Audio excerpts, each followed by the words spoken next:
So E3 started. Yes. Today with me we've got... Hello, I am Dreamer Awake, also known as Kainoa, and welcome to Hack and Chat. And I'm Jory. And before we start talking about the things I know we really want to talk about, I noticed something while we were doing the research for this podcast.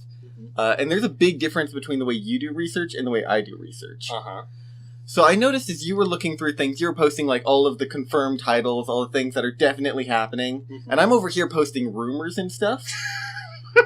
Yeah. You're going to have a better E3 than I am. I don't know about that. We'll see, because I might have already had kind of a terrible E3. Yeah. Do we want to get started on that then? Because I know exactly what you're about to say. Do you? Because I don't. It's got to be the Bethesda E3 conference, right? Oh, Bethesda. Okay, first of all, Bethesda did a great job this year of just being, like, to the point. I think I looked at the time when they finished, and their conference was, like, 38 minutes. Exactly. It was the shortest conference I think I've ever seen at E3, which I loved, because I showed up, they showed me, here's what's coming out, here's a couple of release dates, thank you for watching. Dope, that's all I want. That's all I want out of E3. That's what I felt with the Microsoft podcast. Or, not podcast, but showing. Yeah. It was just, 50 games? Yeah. And it was rapid fire. There was no need to talk in the middle of it. Bethesda's was a little weird. Like, they had that entire beginning part where it was just showing their children. Yeah, well, whatever. It's a gimmick. It's a marketing thing. But what I think was maybe a misstep was, like, Bethesda Land. The land where nothing happens or ever gets done. Like... We come out with, like, we are the Disney World of E3 presentations. And like Disney World, everything is shallow and empty. Like, there was just... I felt like they hyped themselves up too much for what everybody knew was going to be nothing. Yeah. Can I be honest? Yeah. I don't think they should have done it. For how little they had, I could totally see an argument for skipping a year, but the thing is like... It's not even skipping a year with what they usually do. Yeah. They only started, 2 years ago? Yeah. And it was super big because they were just showing so much stuff. They had so much ready, it was coming out immediately. Yeah. It was a big thing for Bethesda to be showing stuff off at E3 because they've never done it, and they wanted to make it important. And now they did it last year, and there was less to show last year. It was Dishonored 2, which got a lot of people going. And then, I know, you were totally into it. I love Dishonored 2. We're going to have to talk about the DLC. I want to talk about it, too. I haven't played Dishonored 2 yet, but just seeing that DLC made me super hyped. I'm going to start playing it this week. Next week, when we do this podcast, that's the game I'm going to be talking about. Yeah, go for it. Yeah, Bethesda's conference was just... Wolfenstein... That was the big title. I haven't been interested in Wolfenstein up until this point. Up until this point, I've been, like, lukewarm on Wolfenstein. I'm like, cool, it's a Nazi shooter. Great. Like, those haven't existed for 12 years, but... They were always a little bit different. It was a little bit different, and I feel like the, like, alternate history thing they went with, like, I liked some of the music that came out of that, even though I never played the games, I listened to some of it. Mm-hmm. And it's good. But this actually got me interested in Wolfenstein because I was watching, like, this feels more whimsical. It feels more like, and maybe this ties back into the whole Bethesda Land thing. It feels like they made, like, Nazi Disney World, right? Like, when they do that shot of them going down the street and there's just, like, the Nazi flag and the KKK members wandering around. It looks like a festival, and it's just so weird and out of place that you're like, this is kind of catching my attention. So I might play it. I also liked, in the trailer, the one part where they sort of showed gameplay. It probably wasn't, like, proper gameplay, but it was, like, first person and showing you the guns and stuff. He was in a wheelchair for, like, half of that. Yeah. And it was, like, something about a guy in a wheelchair with a shotgun killing Nazis is just hilarious to me. I don't know if that's going to work well from a gameplay standpoint. There's been a couple of games where they give you, like, heavy disabilities, or maybe even a limp, and just having that restriction on movement makes that part of the game feel miserable. Like, I'm sure it's not going to be a long point, because we see whatever pyramid head thing it was on him. Yeah, it's like a weird exosuit. That was really strange, especially, like, in one of the shots, he, like, knifes a guy, and you see his hand, and you see the, like, texture of the suit. And I was like, that is such a weird texture. I can't imagine having to look at that for an entire game. I remember I was describing everything to my girlfriend about the E3 conference for Bethesda because she couldn't watch it. Mm-hmm. And when we got to that point, I just described it as there is a cube killing Nazis. Yeah. There was no, like, at the time we didn't know it was Wolfenstein yet when it was first and I don't think I would have cared if I knew it. I played the last couple of Wolfensteins, the last one in this series, and then there was one before that was kind of middle of next gen. It was like New Order and Old Blood. Yeah, and I think, the last one was okay. It wasn't really my style of shooter. It was a lot from go to level to level. Yeah, I've liked stuff like that in the past. Like, I really still think that Half-Life 2, as much as that's a meme now, I do think Half-Life 2 is one of the, like, better shooters to ever come out. Because it is so, like, go here, now go here, now go here. It's well-paced. And I feel like we're kind of lacking in really directed experiences right now. Like, everybody wants to be open world. The idea of somebody saying, like, no, constricted... We're going to tell you a story, get on our rails, choo-choo. I'm kind of fine with that. As long as it's good. As much of a bad rep it has, the Battlefield series and the Call of Duty series actually do that somewhat well.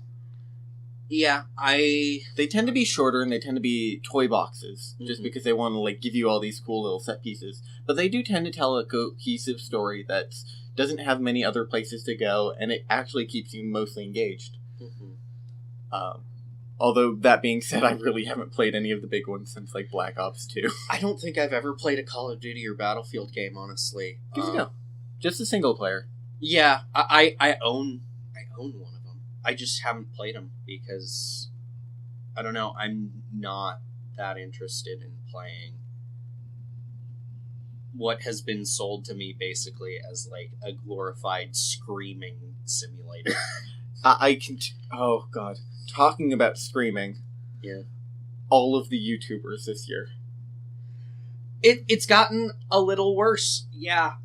I think this is the first year they really realized that, like, Let's Players are a money-making machine, and they just came up with crazy random people and said they were Let's Players. Most of those people weren't Let's Players, right? At least not ones that I've ever heard of. In what conference now are we talking about? I know EA had that one guy who was tumbling over all his words, and I'm pretty sure he was an actual streamer, but most of the conferences have had little videos of just, like, people reacting to things, or... Oh, yeah. I don't know. What I think that is, because I didn't recognize anybody in those, so they totally could be actors. What I have a feeling that is they reached out to people who were, like, big in their specific communities that maybe we're not privy to, and we're like, we will pay you X money to be on our E3 thing. Or maybe didn't even tell them what it was for, just like, we're going to use this for marketing material, and got these people to help. And I don't see a problem with that, especially since, it was a little stiff. These people aren't actors, they're YouTube personalities. Yeah.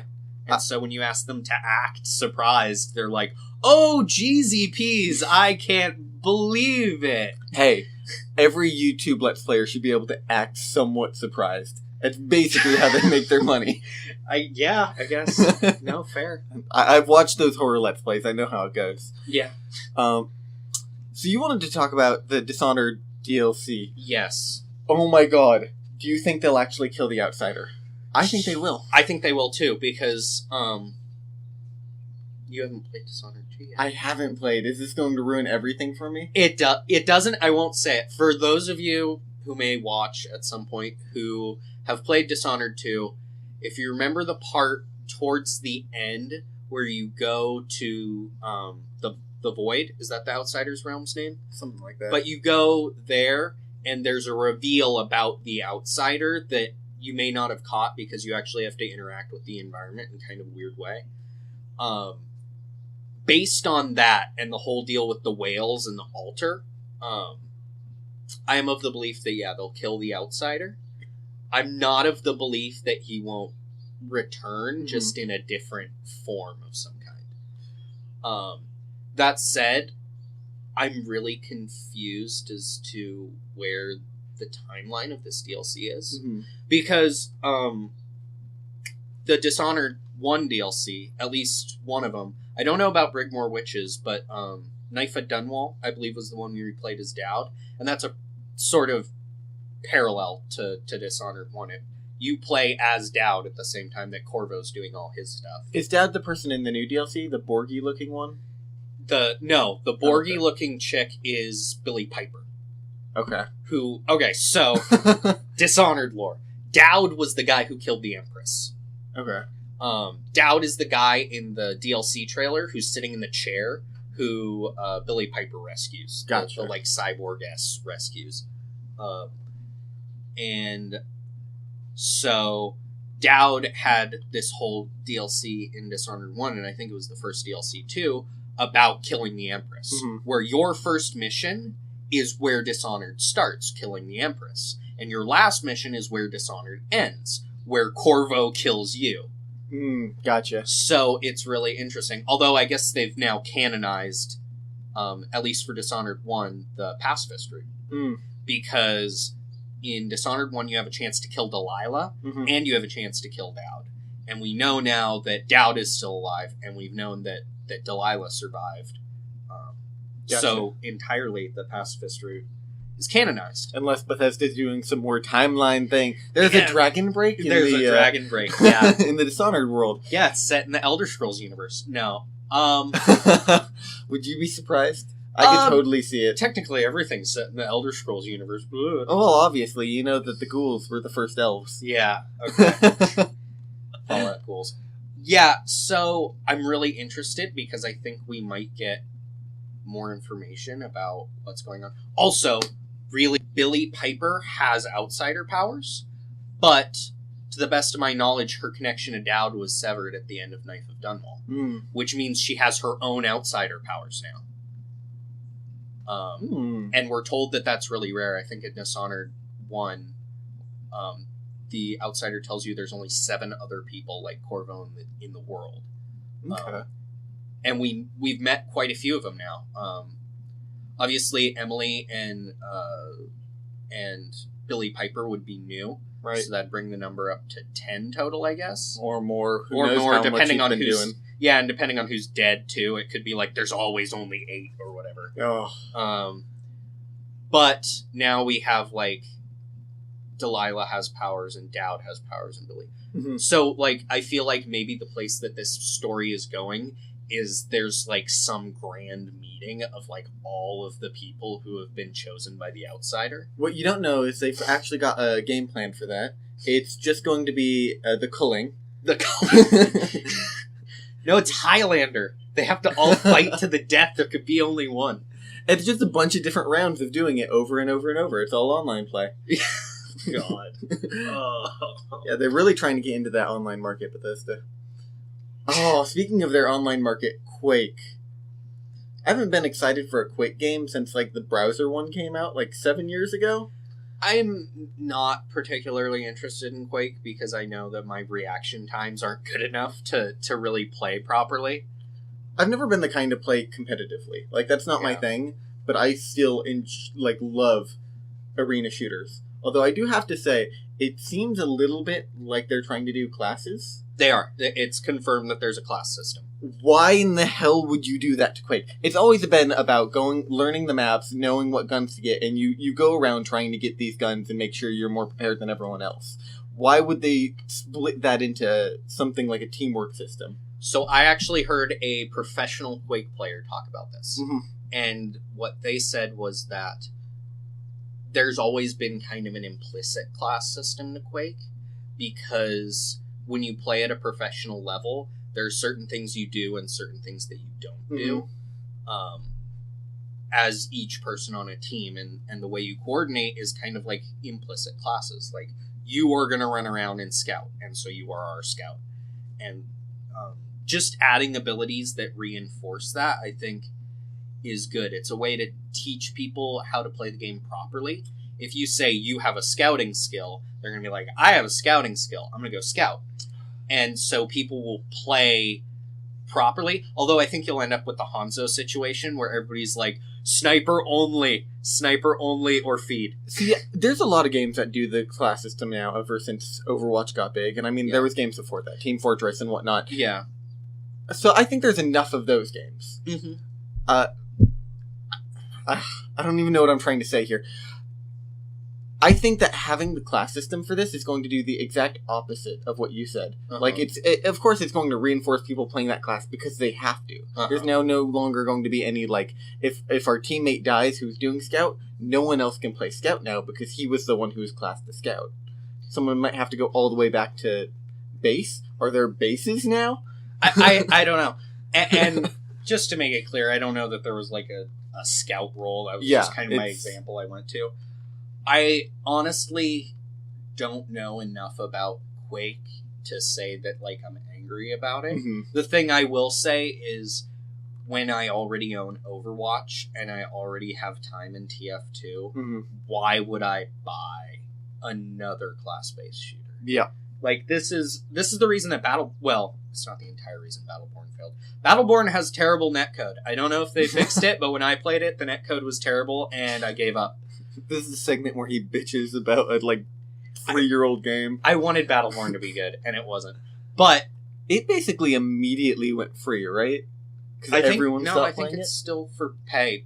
Paladins went free. Ooh, Paladins was always free. Was Paladins always free? Yeah. God, I don't even remember. I'm pretty sure you still have to pay for Battleborn. Pretty sure. If you don't, that sucks because I bought it. But I mean, you're not playing it, so it doesn't affect you anymore. No, and I think it's kind of bad. And Battleborn has other issues. But the thing is like, Battleborn failed, I think, in large part because Overwatch existed and just butchered the community. From what I understand... Which is weird, because they're not terribly similar. Mm-hmm. Like, Battleborn definitely has a lot of MOBA elements. Yeah. Which is just so weird, I think, in first person. Have you played any Paladins? It's got the same thing going on for MOBA things, and people seem to really enjoy it. Yeah. It seems like the difference to me is that all of the characters in Battleborn were supposedly awful. Like, all of their comedy lines were repeated so often. No one ever tried to be serious, and it was just always talking. It took itself way too far. It's a Gearbox game. Yeah. So you play the game, and you're like, oh, this was made by the people. Like, you could put someone in a room who'd never played who'd never heard of Battleborn before, and show them Battleborn, and ask them, which studio developed this? And they'd be like, well, obviously, it is developed by the same people who made Borderlands. Because it is Borderlands, but sci-fi. But weird, like, cybertech sci-fi, I guess. Okay, so speaking of what studio developed this, let's talk about Mod Club. Mod Club. Okay, so I actually did some research on this because the first thing I did when I heard that Mod Club was announced was I went online and I went to the forums where I usually see Elder Scrolls games modding discussed, and I was like, what do these people think about it? Obviously, a lot of people just like knee-jerk, this is the fucking worst thing, they brought back paid mods. But somebody linked to the FAQ at their website. Yeah. According to their FAQ, right. The way that this works is you as either a third-party game developer, so straight up another company, or a high-profile modder, which so far the only modder that I think we're sort of confirmed on is TrainWiz, who modded for Skyrim and is fairly well-respected in the community. So if that's the pedigree of modder, first, we're starting on a good foot. We're starting on the foot of this is going to be good content. But it goes further to say, if you want something on Creation Club, you have to submit a design document to us, and then our people will help you go through an iterative design process, going through alpha, beta, and there's going to be QA cycles, according to their FAQ. If they do all that, I have a feeling they're going to be pouring too much money into each mod to... keep it going long. Well, keep it going long. Or, my thought is, they're going to be putting so much money into these mods that they're going to say, look, this stuff does have to be good. Mm-hmm. Because if we put, just throwing a ballpark number with no backing, if we put $10,000 into your mod, it better be good when it comes out, or we're going to be furious. So I think if they stick to what's on their website right now, the system could be okay. That said, the E3 conference, if you watch in the background of the video, one of the things is called horse armor. They were making a lot of jokes in that. I know they were, but it's just like...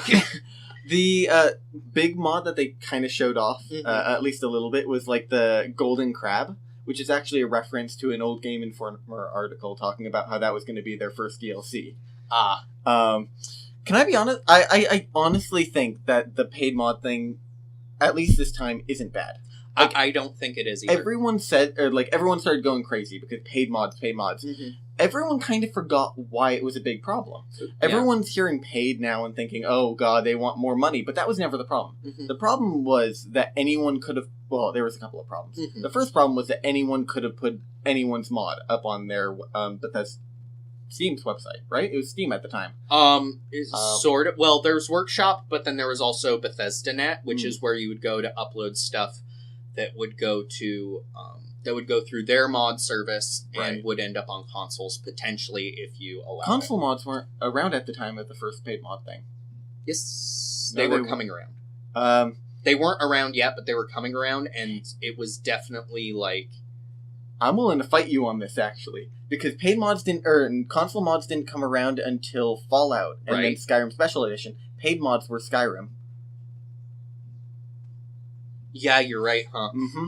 I was confused because I remember when they brought up the idea of the in-game mod system, everybody was like, get ready for paid mods to come back, and it didn't happen immediately, at least. Yeah.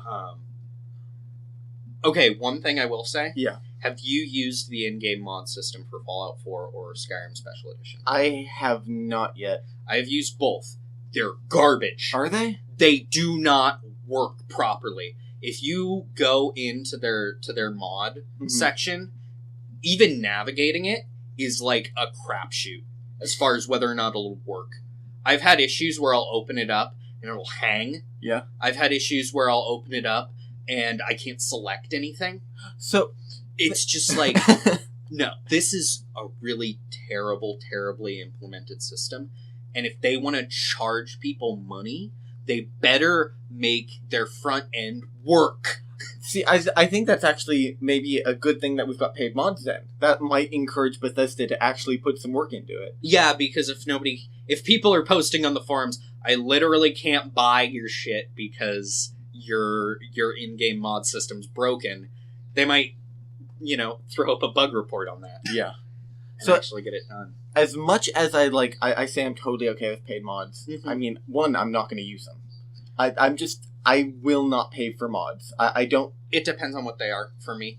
I don't personally think... I'm mostly against DLC. There's a couple of times where if it adds enough, I'll totally pay for it. Mm-hmm. But I'm paying enough for a game. I don't want to pour more money into it, so it's just not personally for me.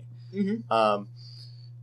Secondly, that was another concern, quality control. Mm-hmm. If they're actually doing that much, are we just getting a bunch of extra DLC? Is that? Do you think that will be the level that we get? Okay, so once again, TrainWiz is reportedly on board. I haven't confirmed that through first party sources or anything. I have heard through forums that TrainWiz is on board, which we'll see. We'll see. But assuming that he is, his mods, if they got backing from Bethesda, I think would be DLC quality. Specifically Wheels of Lull, which is his his biggest mod to date. Wheels of Lull is 20 hours of content that's fairly good and adds new mechanics and stuff. It adds Dwemer, I think it's a laser rifle or it's a clockwork rifle. Yeah, I've seen a lot of I think I've seen a lot of his mods. He usually does a lot of weapons and then some bigger ones too. I don't know that he does a lot of weapons. He's known for lore mods. Okay. Specifically with the Dwemer. Gotcha. He added Trains of Skyrim. He put not Thomas the Tank Engine, Did you see that reference? Yes, I did see that. That was beautiful. He added a mod where it turns off fast travel, and then in Dwemer Ruins there's a train station, and so you can take the train around Skyrim. Okay. And it's like a player home in there too, I guess, so you can like have a mobile player home. So if that is, then we probably will get at least some DLC quality stuff, which is going to be really weird. Yeah. Skyrim's 6 years old, and they're still not only actively supporting it, like porting it to new consoles. Switch is getting... Oh god, don't even get me fucking started on that. You know what? If people want it on Switch... I don't know if people do. I mean, that's Bethesda's risk to take. If Yeah. they want to take the time and money to port it to Switch and nobody buys it, that's on them. Here's the thing I'm angry about. I was on Steam yesterday looking at Skyrim VR. If I want it, despite owning the Game of the Year edition and the special edition and all the DLC, I will have to pay a full $60. You're kidding. For Skyrim VR.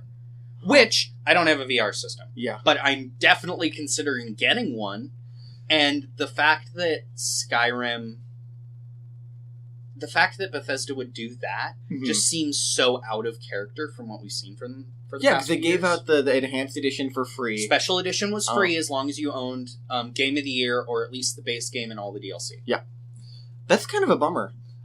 Yeah. I have to say the VR stuff has been the biggest bummer this year for me. Honestly, I felt the opposite. I was thinking, like, why would I want Fallout VR? And then I saw the UI that they designed, at least for base building for Fallout 4 VR. The base building looks like it's way improved in VR, which I'd be cool with because I hate it. I do kind of hate the base building in Fallout 4, partially because the UI is so terrible. But if I could be kind of in it, I guess, with those controls they showed, they looked good to me. And I'm really sad that's probably also going to be a full $60 commitment. And there's no news yet on whether or not there will be a discount potentially of some sort. That is up for pre-order, and it doesn't even have a release date yet. So it could potentially be that a month before it comes out, they say, if you have X, Y, and Z from the previous games, we'll give you this for free. And that it's just not come through the pipeline yet. So I'd be willing to wait and see what they do. I gotta admit, I'm feeling the exact opposite of everything you just said. Well, I want to start by saying I love the base building. I literally just started a new Fallout 4 save, and it's been mostly base building. But the more VR stuff I see, the further it feels for me. Like, I don't have a setup. I have a computer that could probably barely scrape by.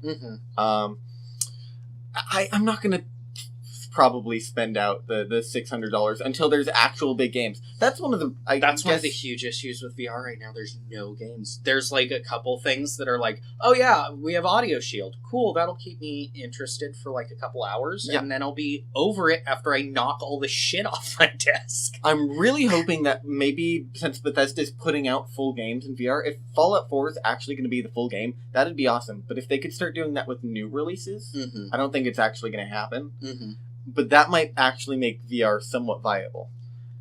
Bethesda seems like they've been on the VR bandwagon from the beginning, because I remember before Special Edition, I think before Fallout 4 came out, or maybe at the same time they announced Fallout 4. It was that E3 conference. They were like, we're going to make Skyrim VR, and it's going to be the best thing ever. And so they've been working on it, and they've been thinking about it. And the fact that they followed through after all this time. Because after all this time, they very easily could have said, like, it's been, 4 years? Can it? Like, whatever. But the fact that they stuck with it and are now saying, we're going to put this out, like, definitely here's, like, the beginning of it. I think that they're committed to this. Oh, absolutely. And if they, like, want to grab the reins on this and try to make it, and try to, like, be the pioneer, the, like, AAA pioneer of VR in terms of putting out actual full games that are worth playing in VR. I want to see what they're going to do, because I think they could definitely make this next generation of devices. There was a couple of things that I was a little worried about. Mm-hmm. One, they didn't show any movement in the Fallout thing. And so I gotta assume that they're using the joystick for that. And it's still barfy. Yeah. Then the hand controls look a little weird. I'm wondering how that's going to end up working. One thing I will say, the Skyrim motion controls that they were showing off. Yeah. Holy shit. Okay, so they were showing this motion control where, and I'm going to do this with my hands even though nobody can see me, they would grab the two controllers and one would come back and the other would tilt, and that would be firing the arrow.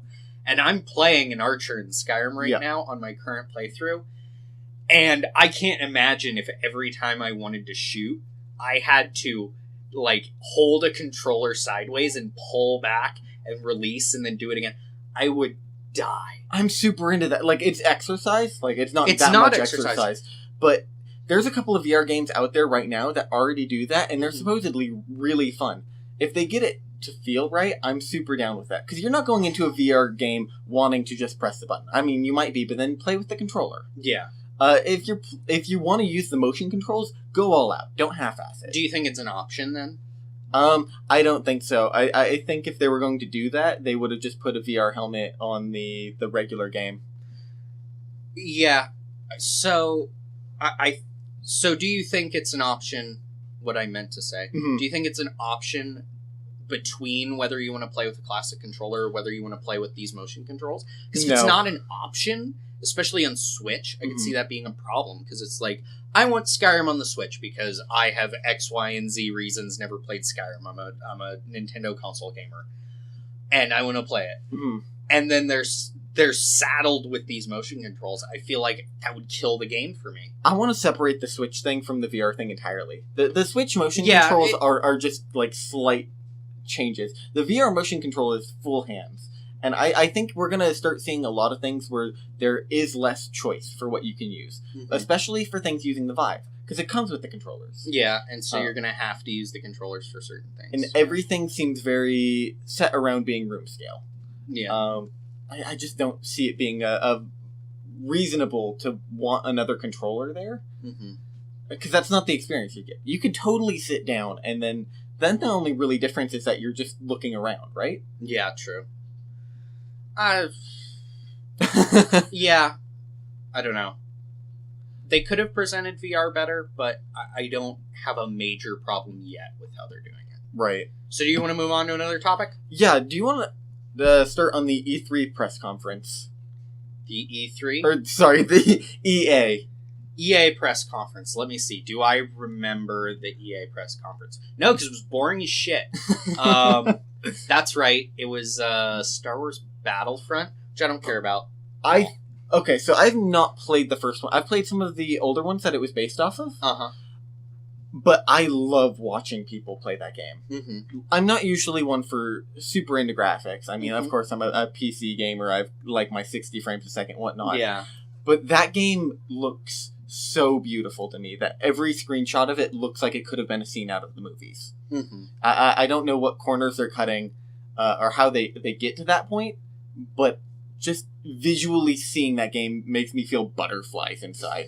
And somehow the new settings for it's like the Clone Wars, which I think their thing behind the new setting is that it's time agnostic, where it just doesn't matter when or where people are from; they can fight wherever, whoever. That's super dope. Like the earlier movies, the Clone Wars and the TV shows have a better color scheme because it's not dystopian. It was supposed to be a little bit utopian. Yeah. And I'm so into that. They made the later movies 4, 5, and 6 just having deserts make it look and feel like you were in a desert. Now seeing like city buildings and plants and I mean I guess there was a forest in the other one too. Yeah, you could fight on the moon at Endor. Yeah. Oh, I'm gonna watch people play the hell out of that. I wonder mechanically where they're going to go, because they didn't really show off that much. As far as I can tell, there's no major mechanical changes. I noticed that they added a couple of characters. They added Ray. They added characters, and it looks like they have some new vehicles.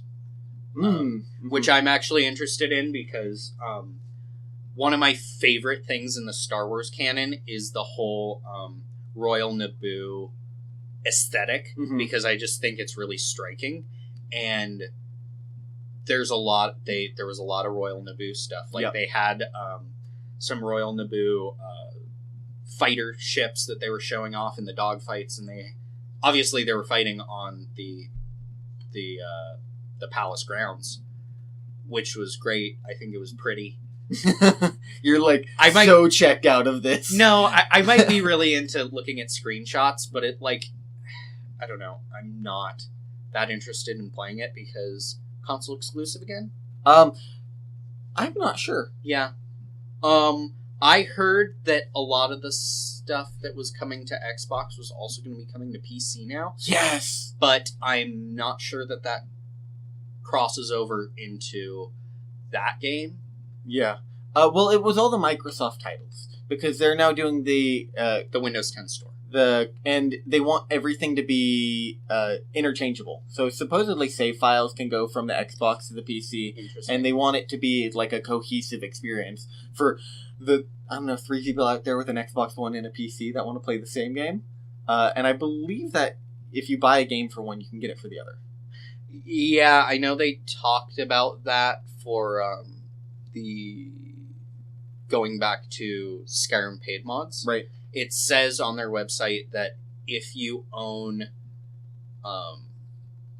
either Skyrim or Fallout 4, right, that, like, if you put money into a system, as long as it stays within that system, you can use it in either game. I'm super into that. I think there's an effort right now to, like, make it so you don't have to rebuy as many games and make it so you don't have to lose as much progress. I think that's the major focus. I'm wondering how that's going to affect their sales. I think it's going to... Well, I think it's going to directly negatively affect their sales. Absolutely. I think tangentially and kind of unprovably, it might bump their sales a little bit, just because it's that whole, like, goodwill to the populace, and therefore people are going to be more willing to buy into our bullshit in the future. There's been a few games out there that I've bought multiple times, and, like, I'm totally okay putting money into a game multiple times if it's something I've enjoyed. It's been... The big ones for me have been Orange Box, which happened accidentally because I kept losing the Xbox disc. And then Fable 3 I've bought in, like, 3 times? I'm surprised you got to be able to do that, because one of my biggest gripes about that game is that it is completely unavailable anywhere unless you want to buy an old disc copy off of eBay. Oh. But I know you've bought a few games a couple times. I think I've bought Diablo 3, not 3, God no. Diablo 2, 3 times now. Mm-hmm. I definitely bought Skyrim twice. What else have I bought multiple copies of? I know I bought, 4 copies of Morrowind. A couple copies of Oblivion. So yeah, I've definitely rebought games in the past before. And I don't see a problem with that when you're getting some kind of, tangible upgrade. Right. Like, when I rebought Skyrim, it was because I wanted the DLC. Mm. And so I was like, okay, I'll pay actually less than I paid for the original Skyrim to also now have the DLC. Yeah, I don't see a problem with people trying to resell something as long as there's something new about it. So maybe selling VR is okay in that case too, because it is a lot of effort to convert. It looks like they definitely changed a lot of stuff, and their engine is kind of a brick, and the fact that they modded a brick is kind of... I'm confused on how the hell they're going to get it to run at all. Not going back to the fucking Fallout VR again, but Fallout's not well optimized. It's a Bethesda thing. They just never make them well. My computer usually drops from between 40 to 60 frames on the highest settings, of course. Yeah. But how the hell are they going to make that a smooth experience, adding in having to render it twice, along with all of the other things that come with VR? Yeah. I currently get consistent 60 on Fallout 4 with mods.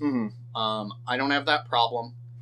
If I were to add VR to that, I'm not confident it would hold up. I think part of this might come from the console belief that 30 FPS is acceptable. I think that doesn't hold up at all in in VR.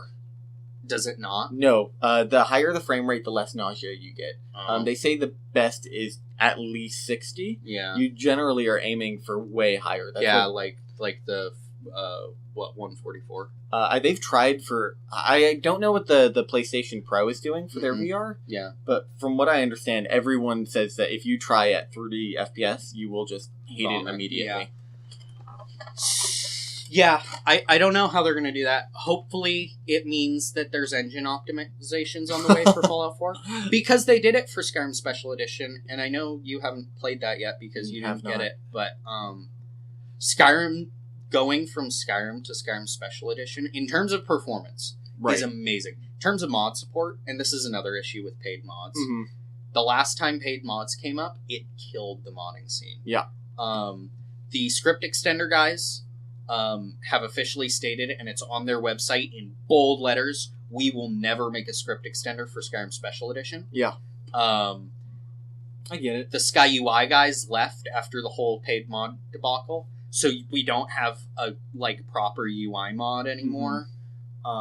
They must be feeling so shit right now. Like, every step of the way, to them, it feels like Bethesda is just hating on them.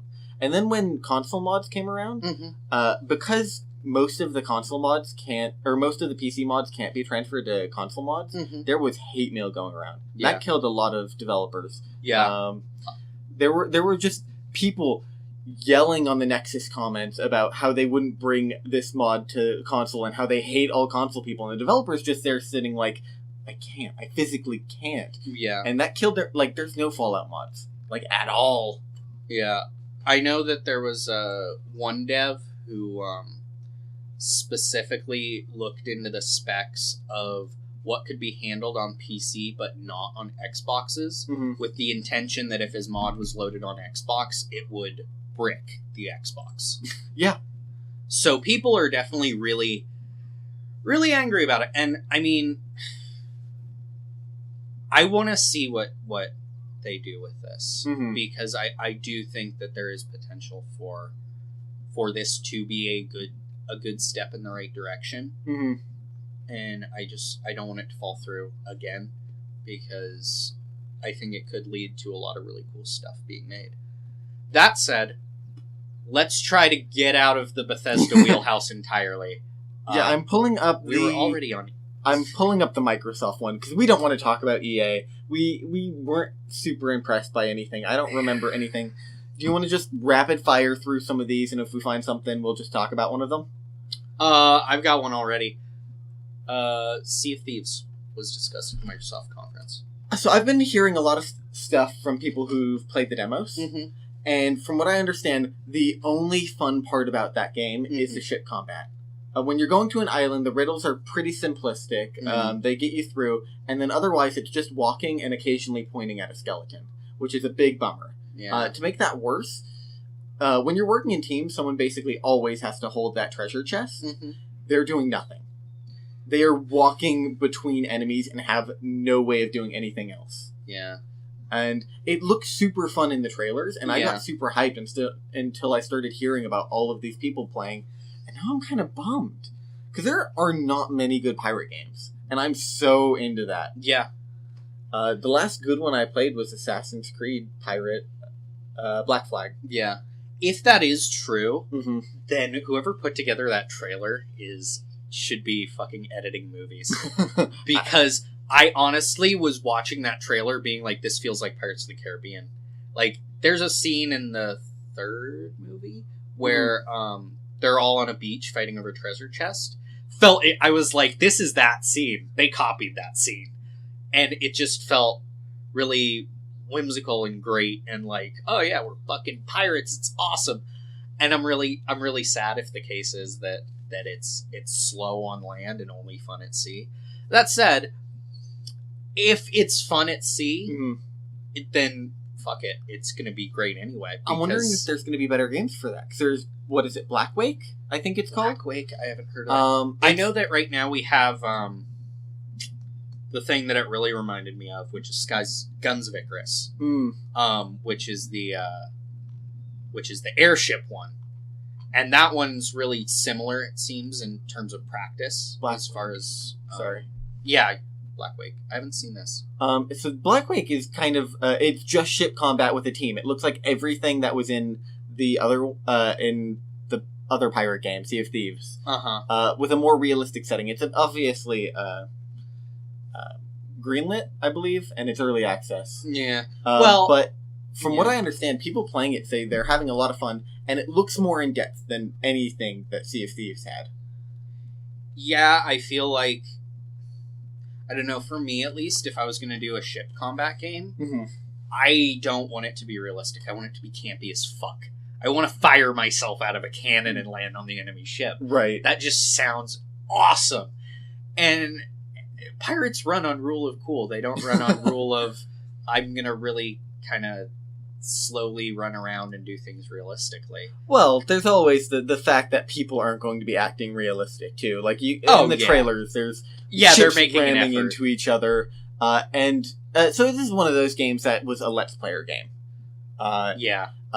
You get a group together and everybody wants to watch because it's their favorite personalities and they're all fucking around with each other and pretending to be pirates, which is great. That's going to be the same market for Sea of Thieves. Yeah. Because it's so hard to get a team of people together. Yeah. And getting randos, like you've played Icarus, Guns of Icarus, it kind of sucks with random people. With random people, I wouldn't play it alone. I would have to be like, hey, we should play it. We should.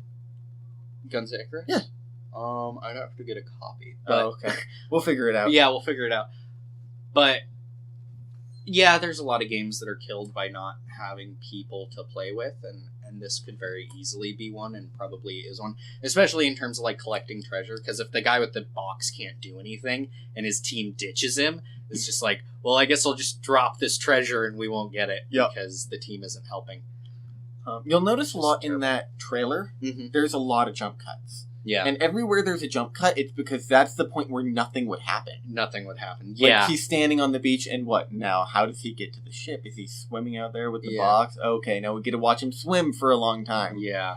That being said, I'm super into having the treasure and having to make it back somewhere important while other players hate on you. I think you should be able to beat people with the treasure chest.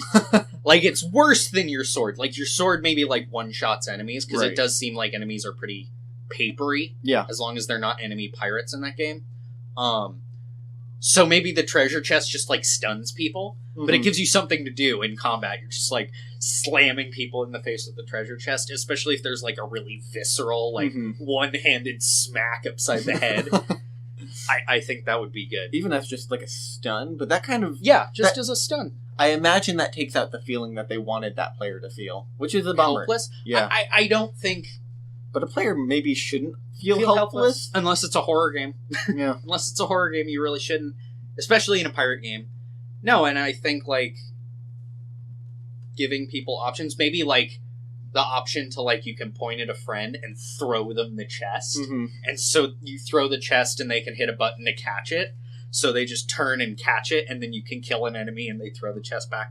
Like, it would encourage creative gameplay that way. And maybe that stuff exists, because to me that seems obvious that you would add that ability. So maybe that stuff does exist, but...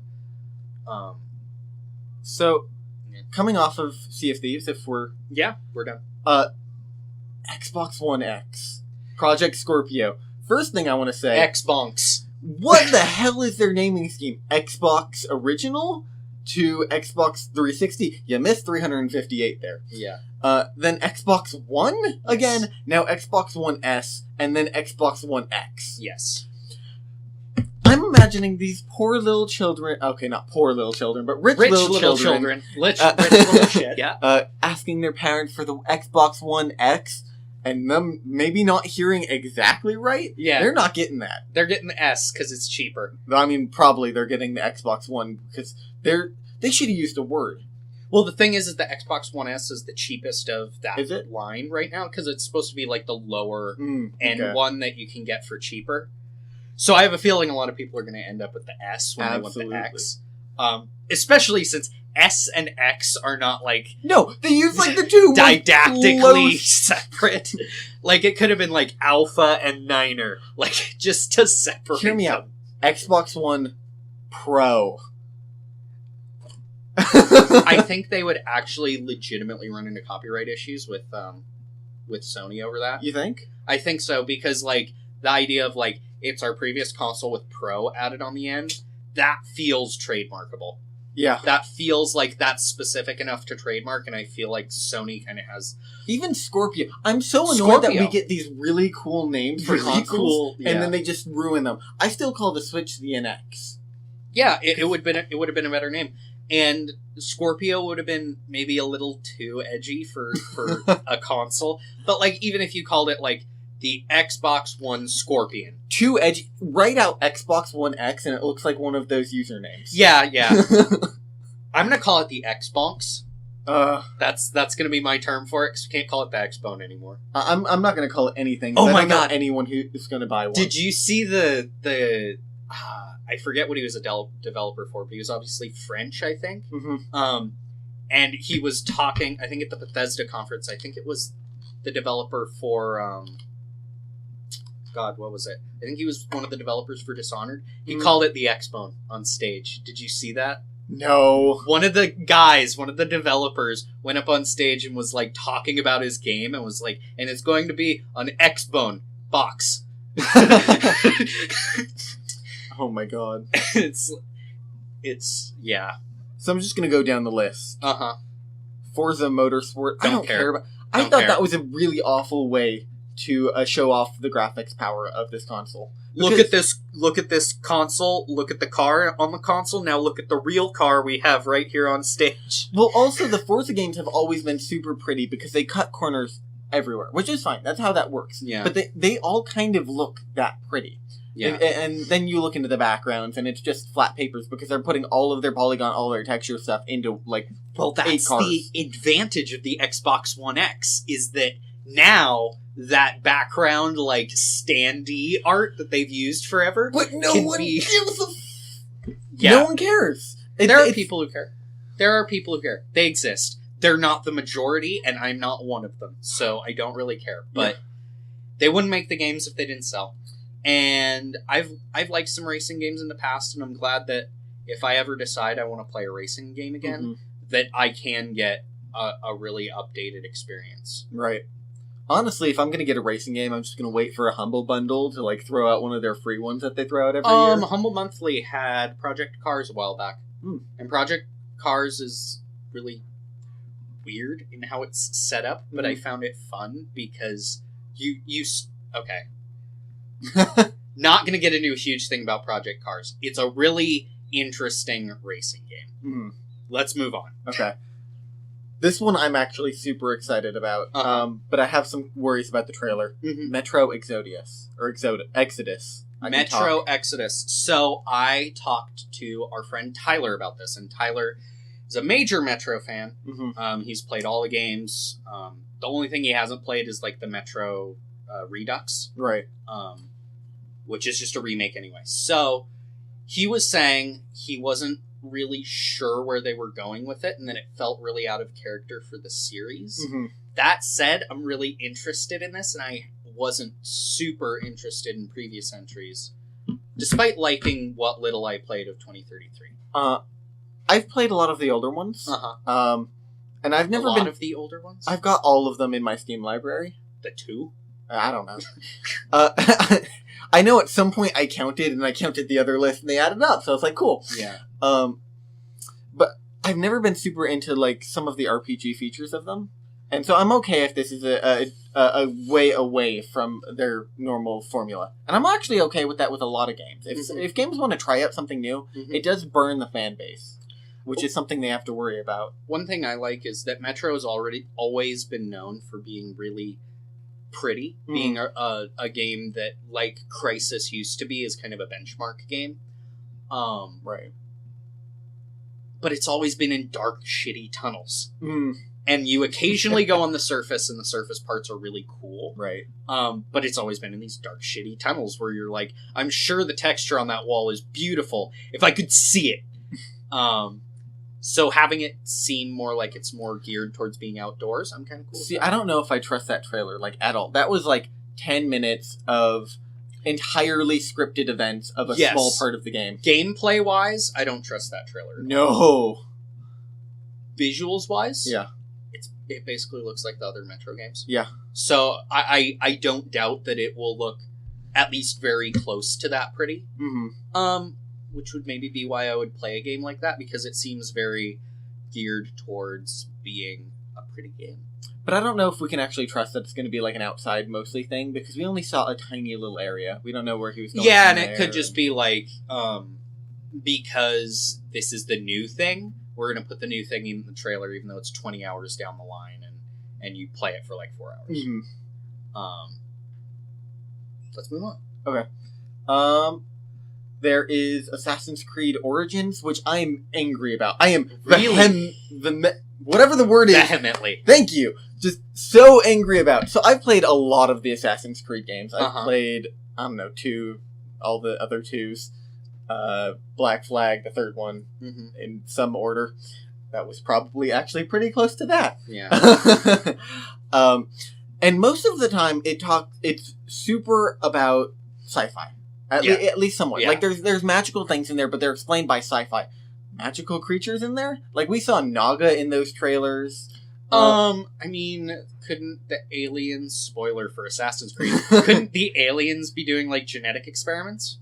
Absolutely, and we actually... Also, don't we have the conceit now that none of it's real and it's all just simulations and animus that are meant for, like, entertainment purposes? That's half true. Half true. So, spoilers for Black Flag. Yeah, spoilers for all of them. After Desmond dies, in the most anticlimactic way ever. Because they wanted to kill off Desmond because they realized they didn't like that plotline. The new main character works for an entertainment agency, and what the deal is they're going back through actual memories. It's still actual memories.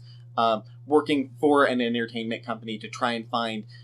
here's the cover for the Templars. Trying to find movie topics, because everyone ran out of ideas, so they're just going through history to find movie stuff. Okay. They're actually still looking for the Templar Eden stuff, yeah. Yeah, but it is still real in their own universe. Right. And so, going back to the giant snakes and Nagas, we have seen those in the previous games. Okay. Briefly. There is a kind of, I would even call it an Easter egg, maybe, in Assassin's Creed 2, where you go through one of the optional dungeons, and there is a shadow of a giant snake in a lake. That you see briefly? That's... But, like, all of the other Assassin's Creed have been super... It feels weird. Like, I'd be okay with it if they'd mentioned anything about mythical creatures before, and... Like, there was at least some allusion to it. Maybe there will be an effort, because like we said, vertical slice. They're obviously taking the best parts of the game. Maybe that's the best part of the game? Yeah. Maybe the snake is, like, the like, final boss as you fight this giant fucking snake, and it leads up to it somehow in a satisfying way. Yeah. That said, the story of Assassin's Creed is kind of known for being all over the place. Yeah. Especially in terms of quality. And I'm actually interested in this one, having not played Assassin's Creed since 2, because I smashed that computer on accident. I'm kind of interested in getting back into it, because this one kind of piqued my fancy. I have one last thing I want to complain about for this game. Yeah. It seems like they took out the assassinations. You don't have a hidden blade, because those don't exist yet. Right. You have a bow, which it doesn't look like they've restructured the levels to accommodate assassinating through a bow. It still looks like... Honestly, it looks the most like Assassin's Creed 1, which is the only one without any ranged weapons. Yeah. And then you've got swords. Which the makes combat sense, of that is the same really as Assassin's boring. It's fine. Like, it's Batman... I find it better than the Batman series, even though those are prettier for their combat. Yeah. But why would you remove the assassinations from the only intriguing parts of that mechanical. Yeah, and if you stop calling it Assassin's Creed, is it really... Or if you stop assassinating people, is it really still Assassin's Creed? Especially since this is before the Assassins are founded, so it's got no tying in lore to Assassins, and no assassinations. Assassin's Creed Assassins. It's Egyptian Guys Creed. Yeah, Egyptian Guys Creed.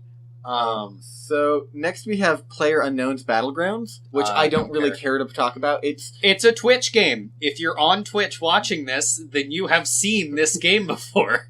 Moving on. State of Decay, which didn't actually strike anything with me. Like, looking at it now, I barely remember it at all. Yeah, I don't care. It's a zombie game. Apparently, it's got base building in it. Mm-hmm. That said, I've never really been a huge fan of zombies, even when they were big and not super overused, like a decade ago. Mm-hmm. I was just never into it, and I'm definitely not going to start being into it for what looks like a generic zombie game. So I'm just going to skip over a couple of these that we have no need to, that I know you don't have any interest in, and I don't. know for a fact, because I'm really into Code Vein. But I'm going to stop here. Minecraft 4K. Can I not already do that? I own a PC in Minecraft. Could I not buy a 4K monitor and play Minecraft in 4K? I'm nearly positive you can. Yeah, so it's a console thing, whatever. It is really cool that they've got crossplay. Okay, I do want to talk about that. So, crossplay being announced for Minecraft. That means the versions are going to have to sync up. Yes. Which means that, I would assume, because I can't imagine they do it the other way around, that they are going to finally update the console version to be like... Oh no, they're just going to remove stuff from the other ones. Well, no, because there's the Windows 10 Store version, which is different than the Java version. It's coded on an entirely different platform. It's a different game. Well, basically. I think they're going to the just the Windows 10 version for this crossplay. Right. Yes, I'm acknowledging that. What I think is really cool about that is that would be potentially the beginning of the end for Minecraft modding. Mm-hmm. Not in the sense that like Minecraft modding would be over forever, but in the sense that like suddenly if the Java version stops getting updates, mods just explode. Mm. And so the idea that they're going to move on and start using the Windows 10 as their main update platform, maybe even allow console mods for Minecraft. Yeah, maybe. I mean, they're going to have to restructure that entirely. Yeah, and they don't have the API out yet, so it's really a crapshoot. But I think if they stop updating the Java version, that'll be great for the modding scene, and Minecraft would probably get really good again for a while. The modding scene's kind of dead there, too. Like, it's real held back. It seems like it's just the same mods recycled over and over in different packs now. That seems like the big thing. It's weird now, because for a long time we had, like, these staple mods, like Industrial Craft. Buildcraft. Yeah, Industrial Craft, Buildcraft. And then those kind of fell out, and we went through, like, a couple updates where it was, like, every update was really unique. And it's like, I want this. Well, then you need to go play Update 1.6. Yep. Because Update 1.6 has all of that, but 7, 8, 9, 10, nothing. It's always been like that. Like, it's gotten definitely worse because people stopped developing. Well, and now it's striding because, like, people got into these really long development cycles with their mods. Mm-hmm. And so they would, like, get into a development cycle on 1.7, and then 1.8 would come out, and they'd be like, I'm not going to redo everything for 1.8. I'm just going to release this for 1.7. And as a result, I think I'm using the right numbers here. It doesn't matter. Yeah. Well, because I'm about to make a very specific statement. 1.8 and 1.9 are maybe 1.8 and 1.9 are dead in terms of modding. Mm-hmm. 1.7 and 1.10 are modding havens. Which sucks that they're so far apart, because that's never gonna... People aren't really gonna bridge the gap, no, but some people did. And I mean, like, we saw this kill one of the better mods. Like, early on, we had Red Power, which was put together by a modder called Elaram, and Red Power was really cool, but it got to this point where Elaram had to do so much with the engine, like, they basically rewrote the Minecraft rendering engine for their mod, But they had to do so much with the engine that, like, a new update would come out and they'd be like, I guess I'll start updating, but it's going to be a long time. And then another update would come out while they're still working on getting into the previous version. And they eventually dropped out of the modding scene. I get it. It's Mojang can't care about what the... I mean, it's not real. Is it technically still Mojang? It is, right? Under Mojang Microsoft? still owns it, but Notch is not part of it anymore. They can't care exclusively about what the modders are doing. They have to make their own game that stands alone, and if they need to patch it, you have to patch it. Yeah. Like, it sucks. They should have made the modding API so things were easier to go along long ago. And they promised the mod API, like, I think in version 1. Like, when they were like, we're coming out of beta, we're a fully released game. Like, 7 years ago they did that. They're like, modding API coming soon. Nope. Where's that modding API, guys? Let me look for it. Dusts off an old bin. Oh, look, I found it. It's not even close to done. It's a design document that says we should add a modding API. Dragon Ball Z Fighters, do you care about that? I don't care about that. I really like Dragon Ball Xenoverse and Xenoverse 2, and it's not either of those, so I don't care at all because it's worse. I have another rant coming up. Oh, fuck. Black Desert for the Xbox. Who the fuck is playing MMOs on consoles? It just doesn't seem... ESO is huge on consoles. Is it really? Yes, and ESO is one of the biggest MMOs right now. It's got full crossplay, so I don't see it as being a problem. And why should people on console not be allowed to play MMOs? I'm totally not saying that they shouldn't be allowed to. I think it's a weird choice. I don't think that the scheme works out control-wise. I've played Black Desert on the controller because I wanted to try it out. I wanted to ask you about that, yeah. I wouldn't recommend it. You wouldn't recommend it? Especially because, one, you either don't have enough buttons to hotkey things, or two, trying to do the maneuvers that you need to get your special moves on a controller doesn't really work out. Here's my thing. They rebranded it. Because now they're calling it the MMORPG Black Desert Online. Or not online, just the MMORPG Black Desert. And they haven't really released anything about updating the PC version to be the MMORPG Black Desert Online, which is way too long. Because, God, they needed a better way to distinguish those, aside from having to say the whole name.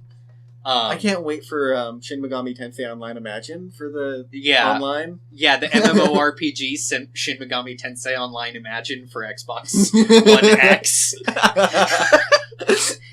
Yeah. I don't know. There's not much to say about it. It's not going to change much. It's fine that it's coming out for another console. I just don't get the market. Do you think there will be crossplay? No. No. Okay. Absolutely not. And in that way, do you think that maybe it'll be kind of a different game on Xbox? Maybe as far as skill cap goes, but that's about it. Okay. I think that it's not going to get as many people. I clearly don't understand the console mod scene, so whatever. I don't get it. It started with, Final Fantasy 11? That's the first MMO, I think? Maybe Phantasy Star, if that actually worked out. And it seemed like...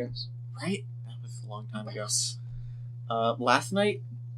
I don't even remember. Artful Escape, Code Vein. Code Vein! Okay, well, shit. Okay, I'm gonna watch this trailer while you talk, because I don't know what this is. Code Vein is, it's a Souls-like anime game that's being published by From Software, who is the publisher for, and I think also developer for the Dark Souls games. Careful not to get a copyright strike. Yeah, no kidding. Okay. So it's published by the Dark Souls publisher, and it is developed by the guys who made God Eater, which is considered a really proficient game. I'm really interested in it because we're told that we're not getting any more Dark Souls games. Right. I love the Dark Souls games. They're growing on me. I'm really glad because that was a Microsoft conference thing. So we're getting that on PC then. Yep. Yes! Yes, we are. I'm so happy because it's been kind of hit or miss because we had to fight to get Dark Souls 1 on PC. Right. Dark Souls 2 kind of went our way. It was actually on PC before it was on console. Dark Souls 3 was a simultaneous release. We never are getting Bloodborne. They basically confirmed that. That's fine. They need their exclusives. Do they? I don't like the idea of exclusives. But If they want to do it, fine, do it with Bloodborne, because that's the one I probably care about the least. I'm really looking forward to Code Vein. I think that, like, the Dark Souls franchise's, like, major issue, for me at least, was that I really love all that hidden story stuff they did, because that's, like, what a lot of people consider the best part. But it very much lacks in the, like, what the fuck is going on right now department. Like, the direct story of, like, why am I fighting these things? Where am I going? Is not really well developed in Dark Souls. And I feel like if they're going to take Code Vein in an anime direction, they're going to focus on story. That'd be cool. And even if we lose some of that, like, deepest lore type stuff that was in Dark Souls, I really want to see a Dark Souls game that has, like, a well-developed character-driven story. That'd be interesting. I wonder how that's going to work with something so mortal. Like, I mean, you could do it, because Dark Souls and Bloodborne don't run on the conceit that like, you're reloading a save. Like, they're not like, there's one continuous timeline where you just happen to never die. No. Well, timeline's a strong word. Timeline's a strong word. But that's how most games do it. It's like, you reload a save to a time before you died, and so when you get to the end of the game, if you follow the line of things you actually accomplished in a save, you never technically die. Whereas Dark Souls has always been willing to be like, no, you fucking died, you idiot. Welcome back to the land of the living. Here's the big screen that tells you. And Code Vein is about vampires, so I could totally see them. Or maybe not directly vampires. I know there's a heavy blood theme. Right. And it seems to be implied to be vampires. Confirmed Bloodborne 2.0. Yeah, confirmed Bloodborne 2.0. But, so I could totally see them being like, no, because they didn't stake you, so you just wake up in your coffin. And so I could... It's easy to hand wave. Right. And I think, like, anime could a lot of times benefits from the aesthetics of a really brutal death. And to just be able to, like, constantly kill your characters and bring them back is so freeing as a writer, because it's like, I wrote myself a new corner. Yeah, you just party wipe. They'll wake up again. Okay, so... Super Lucky's Tale. Interesting. What is going on with this? So it was originally an Oculus Rift game, and then no one really seemed to get into it. One, because there's such a high, barrier to entry. Thank you. To getting into Oculus Rift games. And two, it just looks pretty boring for a 3D RPG. But somehow, Super Lucky's Tale looks worse. Like, they're running on better console, or better hardware, they're not having to deal with VR. It looks like a knockoff of the first game. I have the exact opposite opinion. Go for it. I'm really into those kind of 3D collectathons. Oh, absolutely. And so far, the things that have been coming out lately, because that genre has had a boom lately. Oh, yeah. Which I've really loved. But a lot of the stuff that's come out lately in that genre has been kind of disappointing. Like, Yooka-Laylee kind of got... like, half panned, half praised across the board. It was mostly panned, and I gotta say, it was bad, but it wasn't unplayable. Right. And most of those old games control like shit. I tried to go back and play Conquer the other day. Oh, yeah. And I was like, what the fuck is this control scheme? Honestly, I have to say, I think the best control scheme for a 3D platformer is Mario 64 for the DS. Really? Yeah. Okay. But I haven't played that. But I really like the aesthetic of this. And I want to see what it does, because it could definitely be proficient. I don't see anything in that trailer that made me go, this looks terrible. A lot of that stuff made me go, this looks like a collectathon RPG. And it looks like it's fairly pretty. So I kind of want to give it a pass. I've had some issue, or not a pass, but I want to try it out. There have been some games recently that I've played that, I don't know, it just feels like a lot of the stuff coming out in that genre has been really lackluster.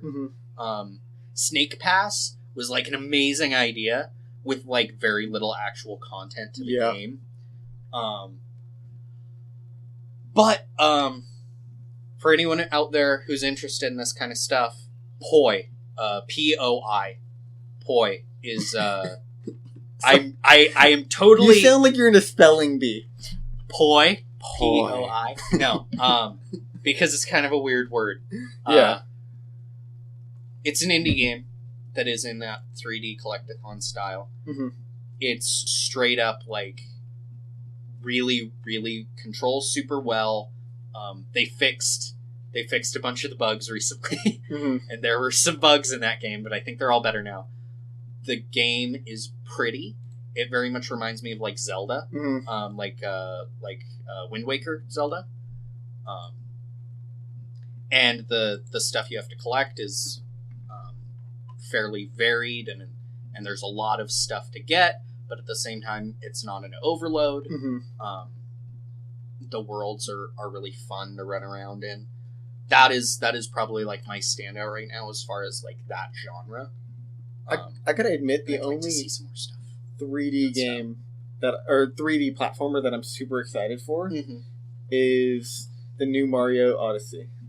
Because Mario does it, I think, the best. Like, they've got Mario Galaxy, something about it, it's always super polished. There's hardly ever those feels where, like, it's boring, that downtime where you're super collecting things. Yeah. Even when you are, they've got, like, cool things going on, new levels or side levels that make you feel like you're still doing something to collect those bits instead of just running around, jumping from platform to boring platform. Yeah, I've never been super into Mario games. The only a couple ever really caught my attention, and it was mostly stuff like Sunshine, which is considered like the standout of the standout.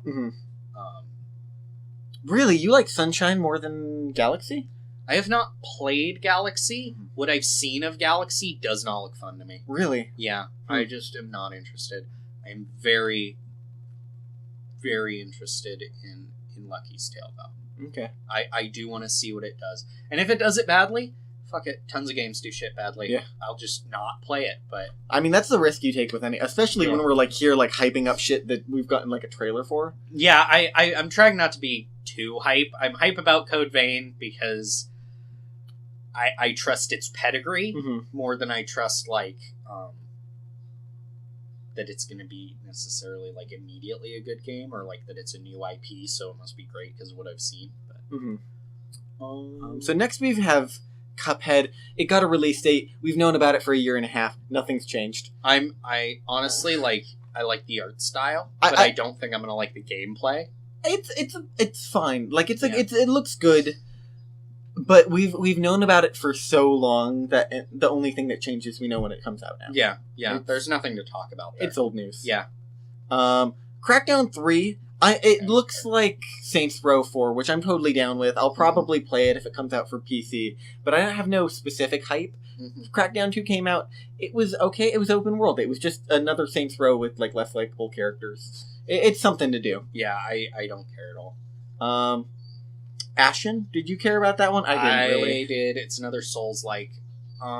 This one, I'm going to keep myself from getting hyped about because I have no idea. The developers, to my knowledge, haven't done anything that I'm aware of in the past. Right. I will say that, like, the art style is really unique. And it looks like they're trying to inject some kind of horror element to that Souls-like thing, which Bloodborne did gothic horror, right? Which isn't necessarily the same as like proper horror. I want to see what they do. I will reserve judgment till it comes out or comes closer to release. So, my big hype from the conferences so far has been Anthem. Really? Yeah. I didn't care at all. I don't know why. I'm not usually super into, like, mecha, whatever, Warframe, but this hit me immediately. Something about the world and the styles and somewhat of the gameplay. I was already designing a D&D campaign around it, like, 10 minutes into the trailer. Wow. Yeah. One thing I really liked about this part of the conference is I think this is the best way they did Let's Player stuff. So they never actually said who it was. It didn't really matter. It was gameplay. It was solid gameplay. It was the chatter. And it was just chatter. It was just casual MMO chat, like something that I would actually do. There was no super big hype. near the end of it, there was a point where there was a big black hole off into nowhere, and they're like, what do we do with it? And they're like, I guess we go in. And that was the only kind of dramatic part. Mm-hmm. But that gave me an interesting feel about the game. Because I have to say, my favorite part about most games is not knowing anything. Going into a world and not, like, my first time playing Fallout, first time playing Skyrim, when you go into that world, you're like, oh shit, what's coming up? I don't know what's around this corner. I have to explore. So if that's the feeling they're going for, I'm totally... that sounds amazing. That might be defeated by the fact that it's sort of MMO-y. Mm-hmm. Just because MMOs tend to have that, like, within the first week, everything's mapped out. We know all the drop rates for everything. Just don't use that. Like, it's the same with Skyrim. True. I can go on the wiki right now and just check everything out. Yeah. Same with Dark Souls, and that's supposed to be the antithesis of that. Yeah. I'm absolutely giving it a go. I might be sorely disappointed, but it looks interesting. It looks kind of different from most things that I see being done, at least in some ways. And a lot of people are saying it's similar to Destiny in terms of, like, where its inspirations may come from, and I'm cool with that, as long as it's not original Destiny, because... Yeah. I didn't care about Destiny either. I'm just... Was there no Destiny 2 news? There was Destiny 2 news. Okay. I didn't see any of that, but I know that's been kind of brewing for a while. Yeah, I think it's... I know neither of us have played it, so it doesn't really matter to us, but it's coming out for the PC because it's a Microsoft, whatever. Yeah. I'm probably not going to pick that one up. Yeah, I'm not either. So we've made it through most of the Microsoft stuff. Mm-hmm. If you don't mind, Nintendo's press conference is coming up tomorrow, and I'm kind of hyped for it. Really, I don't know what they would announce. So I think they've been hiding some stuff away, especially for the Switch. Supposedly, it's half an hour long, so it's kind of short. But their style usually tends to skew a different way for most of these. A lot of people were comparing Bethesda's conference to Nintendo's style of conference, where it's just... Here's what we have, go home. Yeah. Now, if we're talking about here's what we have, go home, Microsoft, that was solid, just game, done. Yeah, but it still took them, like, 2 hours. Oh, it was beautiful. It was amazing. It's 2 hours of content. So, Nintendo is working on an Animal Crossing mobile game. And I am so intrigued with this. We don't know anything about it, but Nintendo's been doing some very interesting stuff with mobile. Yeah. Nintendo, I think, acknowledges the power of mobile, which is interesting because they're like, aside from other consoles, but phones. Yeah. Well, and like Sony's the only other big hardware developer that has a stake in mobile. Unless you want to count Windows Phone, which no. Yeah. And the fact that Nintendo would say we have by and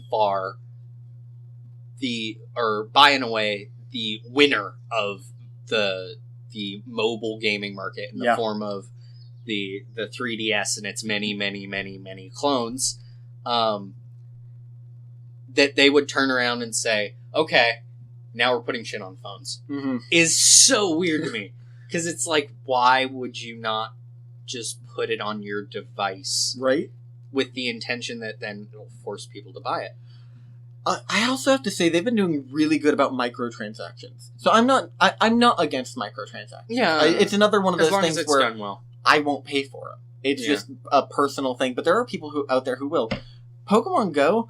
90% of the items you can get without microtransactions. Yeah. There's like a bag expansion, and that's just convenience. It's nothing integral to playing the game. It's not like you have to pay to expand your fucking Pokemon box or whatever. Yeah. That would be... Well, you do have to. Do you? Yeah.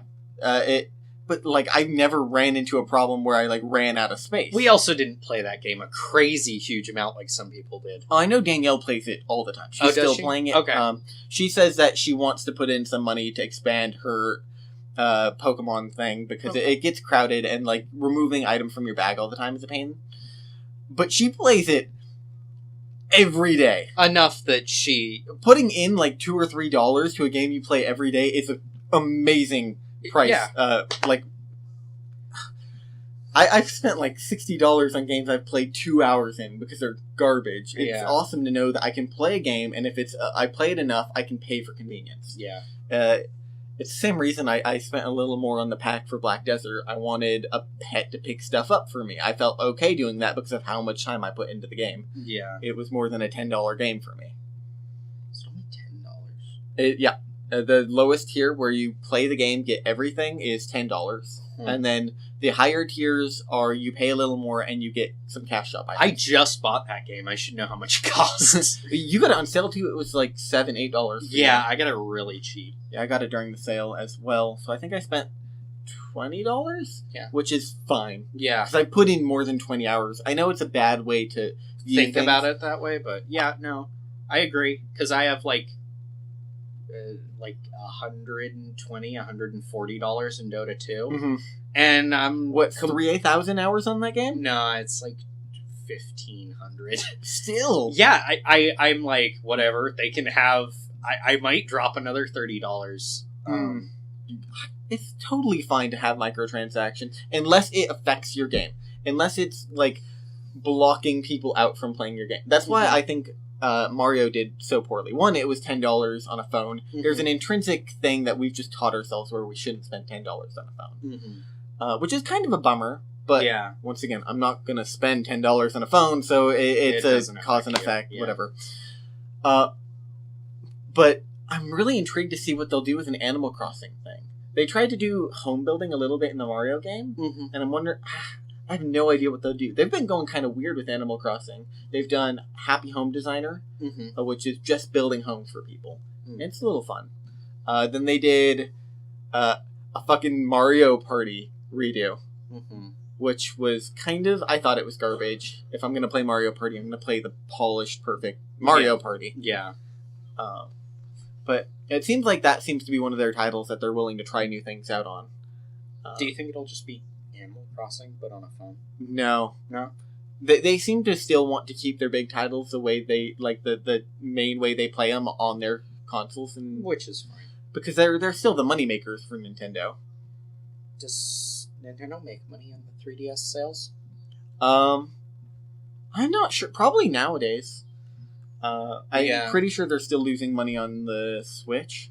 Yeah, well, most companies lose money on consoles, so... But I know that Nintendo in the past has priced stuff so that they make money on consoles, so I don't know where they are right now with that. I know they were... I don't know if they were losing on the Wii U. They were not. Yeah. Otherwise it would have been, cheaper. But it's... I'm really hoping we get some kind of Animal Crossing or another big title from Nintendo for the Switch soon. Because... still, it's just been Zelda. We've got ARMS coming out in a couple weeks, which I'm excited for. I might pick that up. The test demo of that was supposedly really good, worth playing. But there's nothing right now. And there's no big ones coming out until December when Mario Odyssey comes out. Yeah. Which is, they're doing the same thing again. Yeah. At least they've got third-party support. Yeah, I've never really been... Actually, that's not true. I used to be a huge Nintendo fanboy. Oh, yeah, you years were. and years and years ago. I don't care anymore. Probably since Wii U, I have just been checked out of Nintendo. And I think they're just aiming in a different market now that I'm not a part of anymore, and that's fine. Yeah, that's totally fine. And so I have no desire to play any of the new Nintendo titles. That's a shame. Especially, I own a 3DS, and I own a 3DS because Pokemon exists. Which was maybe a mistake.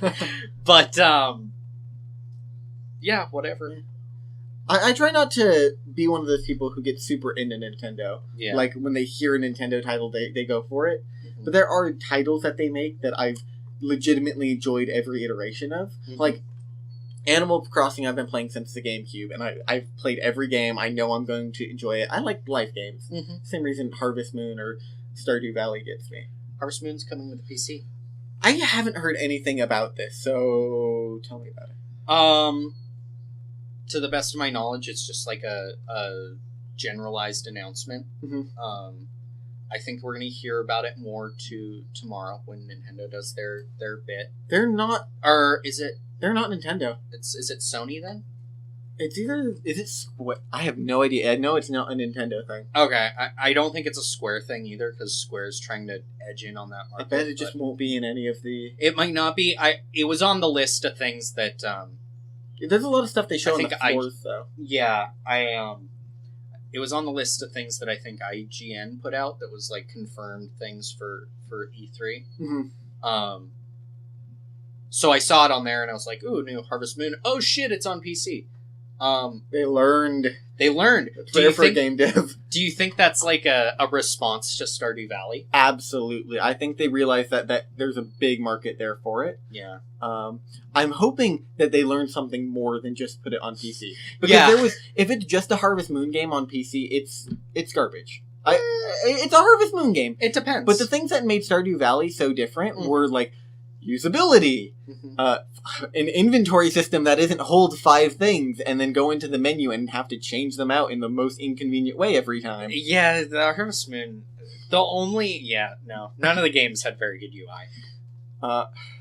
Which is dumb about a management game. But I'm not going to get hyped until I see it. I'm not hyped, I just thought it was an interesting choice because that's always been a console game. Yeah. That's one of those games where it's like, it's going to be on console because it's a console game. Do we know if it's going to be a 3D one? It is 3D.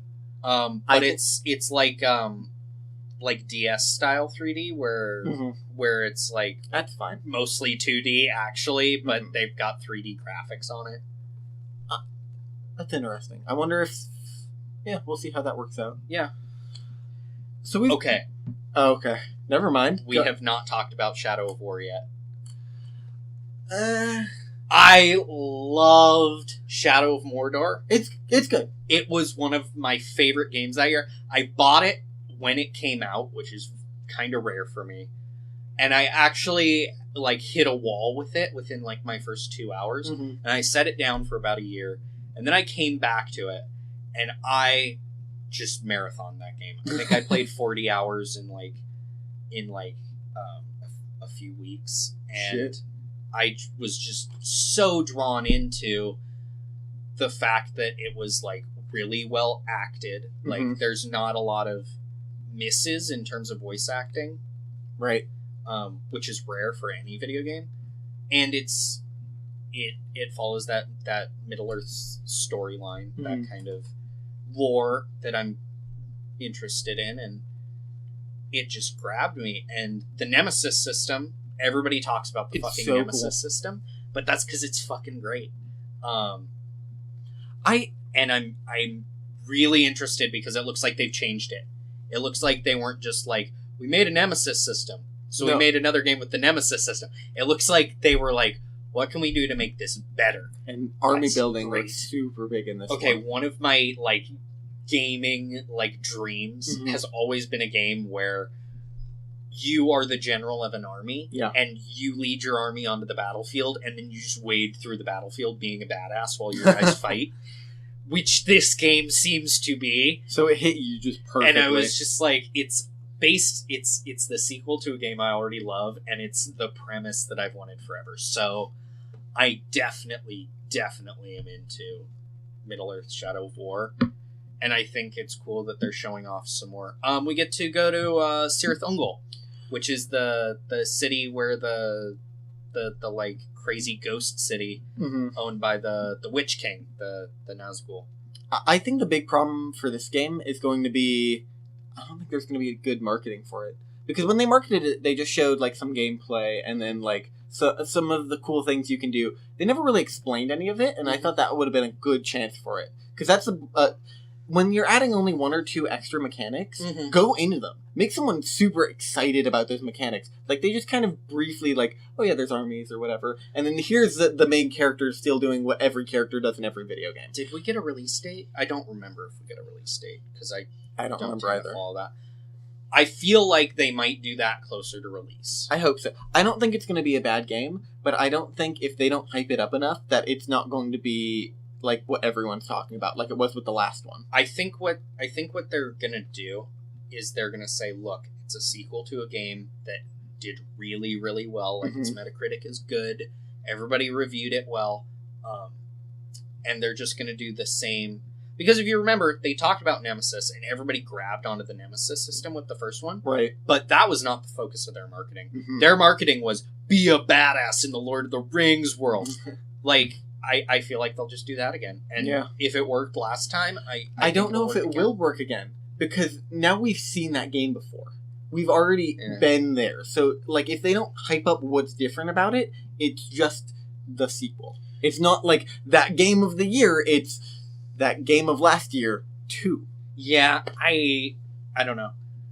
I think that as it comes out, if it is good, and if it is... Because they're saying... And the developers will probably always say this about every game. Yeah. But they're saying that it's better than the first one, because it's basically the first one, but we improved stuff. No Man's Sky said it was better than nothing, and here we are. Yeah. So I think once it comes out, if it's the first one but better, people are going to run with it. They're going to be like, this is the best thing ever, and everyone needs to play it. We'll see. We'll see. We will see. So we've kind of, I think, hit most of E3. Do we have anything else on our talk about list? Nothing that I really care to. I had a lot of stuff from before E3, and it's just old news. Yeah. The disappointing Nintendo Treehouse was completely outdone by the Bethesda disappointing Treehouse. Yeah, Bethesda definitely won the worst conference. Well, I vote for Microsoft won the best conference. Microsoft probably had the best conference. EA probably had the worst conference. You think? Bethesda, I don't know. Everybody's like, I'm disappointed in the Bethesda conference, and I'm like, really? Because we knew that nothing was going to happen. Like, we knew that the best we were going to get was probably I was just hoping for Bethesda to keep what they're doing big things. You can't do that every single year. I completely agree. Don't have the thing. I think it should have been an Activision conference. Because that's the parent company anyway. Why does Bethesda... Why don't we give Blizzard their own conference? They have one. It's just BlizzCon. Yeah, it's just BlizzCon, and nobody goes to BlizzCon. Tons of people go to BlizzCon. Tons of people go to BlizzCon every other year because they're known for having dead years. Oh. Where nothing happens. So... Oh yeah, just like inner space? Yeah. Yeah. So I think if they had made it an Activision conference, like, I don't know what else Activision is doing right now, but... I'm sure that there could have been a little more to talk about. But Activision isn't as big of a name as Bethesda, I guess, which is weird. It depends. Or no, it's not Activision. They don't act... Sorry, wait, to go back. It's not Activision. It's ZeniMax. Activision is a different company. Okay, I was wondering about that. No. You know Bethesda more than Activision's I do. Activision's a different company. It's ZeniMax. Oh my god. No, because I was like, yeah, Activision, the company that made Elder Scrolls on the... Wait, that didn't happen. That's ZeniMax. Yeah, okay. So, pulling out of E3 then for a little bit, we can unhype ourselves for a couple of hours before we have to get back to the next conferences. Yeah. I want to talk a little bit about the game I've been playing. Okay. But I want to let you guess. Just one guess. I'll give you a couple of hints. It's from this year. It's from this year. And a ton of people were talking about it. And then it died? And it died on arrival. What game died on arrival this year? Right? I can't. All right. What have you been playing? I've been playing Mass Effect Andromeda. Oh, okay. I'm enjoying it so much. So I decided to start playing it because I wanted to really know what the big fuss was about. So I'm playing it unpatched. I'm playing the original version. Okay. You're like, let's go. Yeah. I've put about 20 hours into the game. Into the unpatched version. Okay. And I get it. And by unpatched, do you mean uncommunity patched or version 1? Version 1. Okay. Yeah. And at first, it starts with like an hour-long tutorial where everything is super polished. And so I was like, what's going on? Because everyone talks about the facial animations and how they're kind of garbage. The first entire hour, they did really well with the facial animations. There's scenes where they're in masks, just showing their eyes, and you can tell from like just this top area of the face what they're thinking immediately. And everything is perfect. And then there's a clear cutoff point where, like, the animations kind of stop, or, like, they'll only animate one thing or the other. No. That chick that you've probably seen her who's like, my face hurts. No, I haven't seen She's dead-faced. Uh-huh. Just no movement at all. My face hurts. I think that was one of the big memes that came out of the game, and I think that might just be, like, a character trait of hers, because I've never seen her animated once. Yeah, I mean, it's possible. But its story also isn't as super urgent as the other Mass Effect series. Yeah. But it's not a bad story. Like, that was the thing that really drew me into it. It's really gets going. And you feel at least attachment to what you're doing, which I feel doesn't happen in a lot of games. Especially since it's open world. Mm-hmm. There's about 40 planets. The game was... Jesus, really? Yeah. It was originally supposed to be like No Man's Sky, where they were randomly generated, and then realized, holy shit, this doesn't work. No Man's Sky tanked. Yeah. We can't make it like that. The quote is, we couldn't make it fun.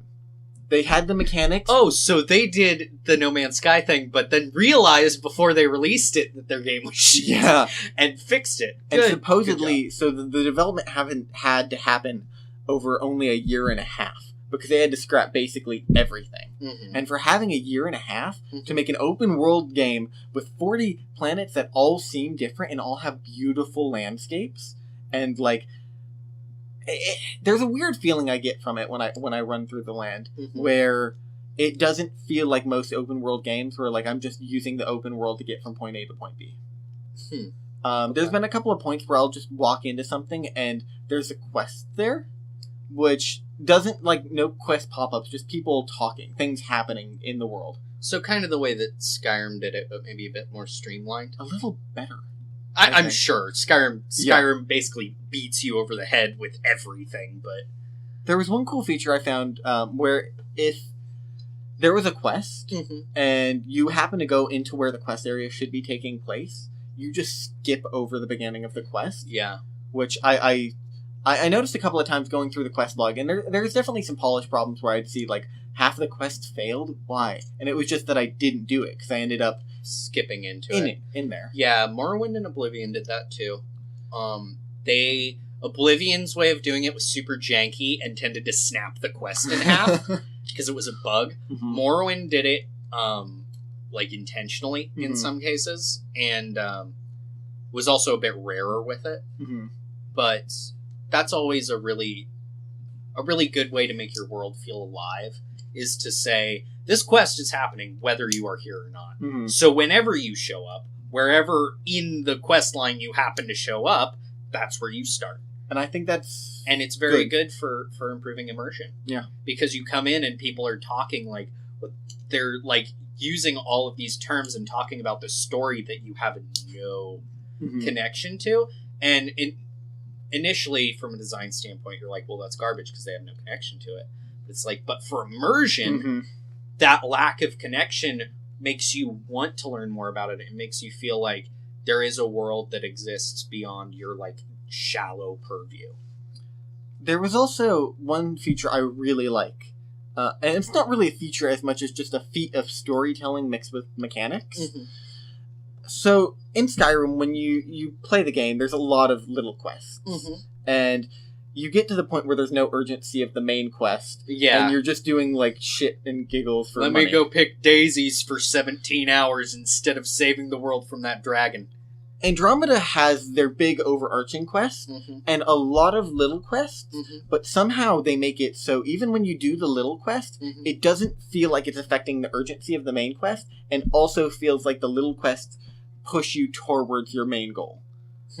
So, like, even if it's... I've never gotten a fetch quest, but I've gotten things almost adjacent to them, like, go scan this guy because he's important, and then whatever. Yeah, so it's like a obfuscated fetch quest. Yeah. It was... But the effort to obfuscate that stuff is I think, laudable, because too many developers are willing to say, well, everything's technically a fetch quest, so it's fine if we have fetch quests. And it's like, well, no, everything's kind of a fetch quest, but that means you need to put in the effort to make it feel different. To put this in perspective, and this isn't spoilers because it's the tiniest quest that you can kind of come upon in the middle of nowhere. I was driving, because they give you a car. Oh, okay. I was driving through a place, and all of a sudden I hear a gunshot and just see a little gun pointing off my the top of my car. And I'm like, what the fuck was that? Yeah. And then I hear, shit! Can you go scan this thing for me? And I'm like, what is going on? Yeah. And it turns into this almost like tumbling thing of I have to go scan this monster, and then this sniper just shoots it out of nowhere after I scan it for him. And then you get the option to go talk to him, and like he kind of tells you his story. And that's the end of that, but it still felt like you were helping out the community, because it's big about community building. Right, because you're there supposedly to be like the first wave of like a new colony program. Mm-hmm. Yeah. There are a couple of things I want to complain about. Mm-hmm. One, it is absolutely like not a perfect game. There's such a lack of polish on very little things, not often things that matter. Mm-hmm. I've seen T-poses like 3 times. Oh. And there's occasionally parts where like the text won't be completely filled. It seems like they had to rush out some parts, but they didn't skip on the important parts. The mechanics and the world was there, and the story was perfectly fine. Some people complain about it. I don't know. It seems like the one thing went downhill, and they just had to complain about everything.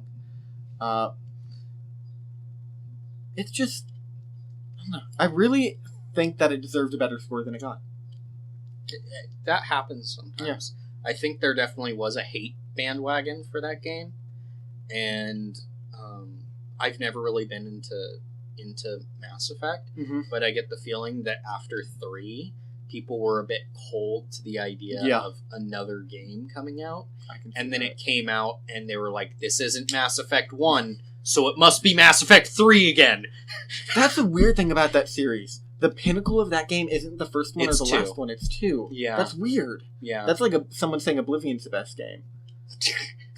Yeah, it doesn't happen that often. No. I think you're of that opinion, aren't you? It is my favorite game. Uh-huh. It's not the best in anywhere. Yeah. Except maybe, I like the setting, but mechanically, Morrowind or Skyrim have it toppled. Yeah, because there's more to Morrowind and Skyrim's more polished. Yeah.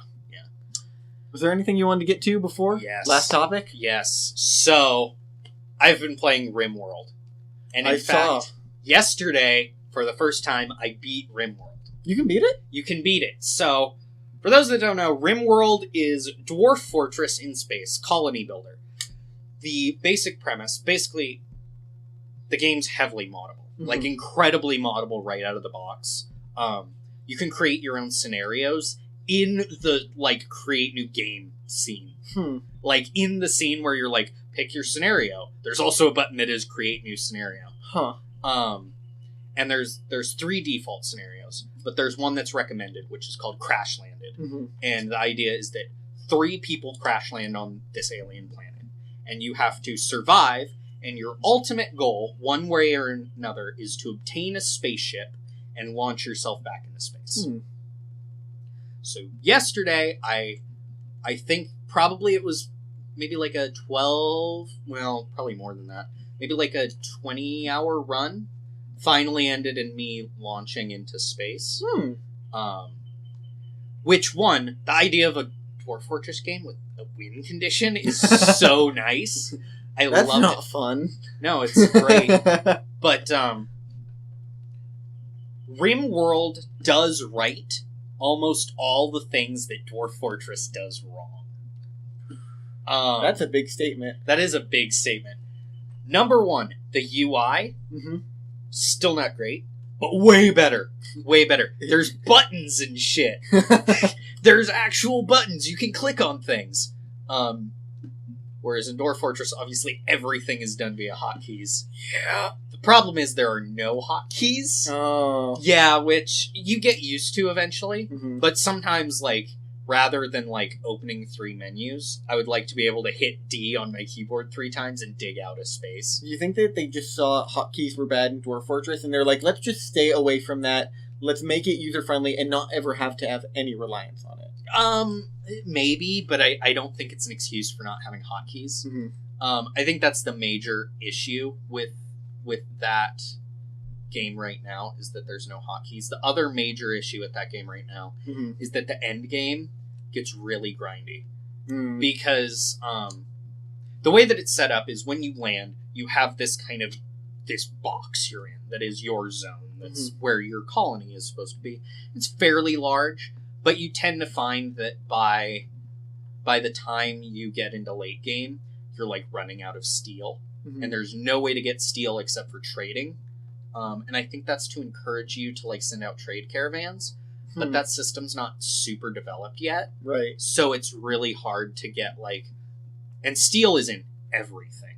Like if you want to build like power lines, steel. You want to build any workbench, steel. You want to get anything done in the game, steel. Makes sense. It's a little sci-fi. It's sci-fi. It's super sci-fi. Like, and that's actually the thing. There's like sort of... Okay, so RimWorld decided that the thing that made Dwarf Fortress fun, the reason that people played Dwarf Fortress, was not because it was a management game. That's auxiliary. The reason people play Dwarf Fortress is because Dwarf Fortress creates stories. When you play Dwarf Fortress, it's like, oh man, this one time I played Dwarf Fortress and like all of my dwarves were like doing their thing, and then suddenly all this shit came out of the ground and it ate all my guys, and one guy fought him back, and then he lived in a room alone for like 12 months with the demons outdoors, and then da-da-da-da-da-da-da-da-da. And there's this whole story. RimWorld was like, okay, if that's the good part of Dwarf Fortress, we are going to make the game story-focused. So, the way it did this is that they designed the game such that as you go through, you start assigning kind of character traits to all of your colonists. You get to pick them? No. So I have a mod actually that lets me pick my 3 original colonists. So I made it you, me, and Danielle because I thought that would be great. Terrible idea, by the way. Absolutely. Do not play this game with people you love as the main characters, because they will die horribly. I was just thinking that there's no way we could work together to get anything done. What is our skill set? I cook and you research stuff, and Danielle heals our animals and grows things. That seems really bad. It's not great. But, so you start out, and generally you're given these 3 random people. And, Dwarf Fortress has the potential to get up to like 200 dwarves. Right. This tends to cap out somewhere around like 10 to 15. Really? Is the maximum number. I'm pretty sure it stops. Theoretically, every time... Okay, we'll get into that later. But, it starts you off with these 3 people, and when events happen, they tend to be tied to these people. And these people develop personalities because, like, they have these traits, like, maybe one person can't do anything violent.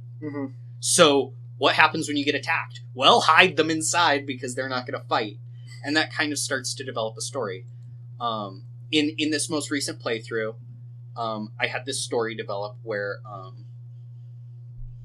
this guy crash landed on the planet after us, and we took him into the colony, and he had this crippling addiction to psychite, which is like one of the drugs. Right. It's basically cocaine, I think, is like basically every drug is represented in the game as a potential crippling addiction. Oh, that's kind of cool. Yeah. And so this guy crashed with this crazy, like, maximum addiction to this thing. And so, one of his other traits was that whenever he went into, you go into, like, these dazes where, like, if people get sad enough, if their needs aren't met, they'll, like, go into some kind of, like, automatic state where they ignore whatever you're telling them to do and do something else.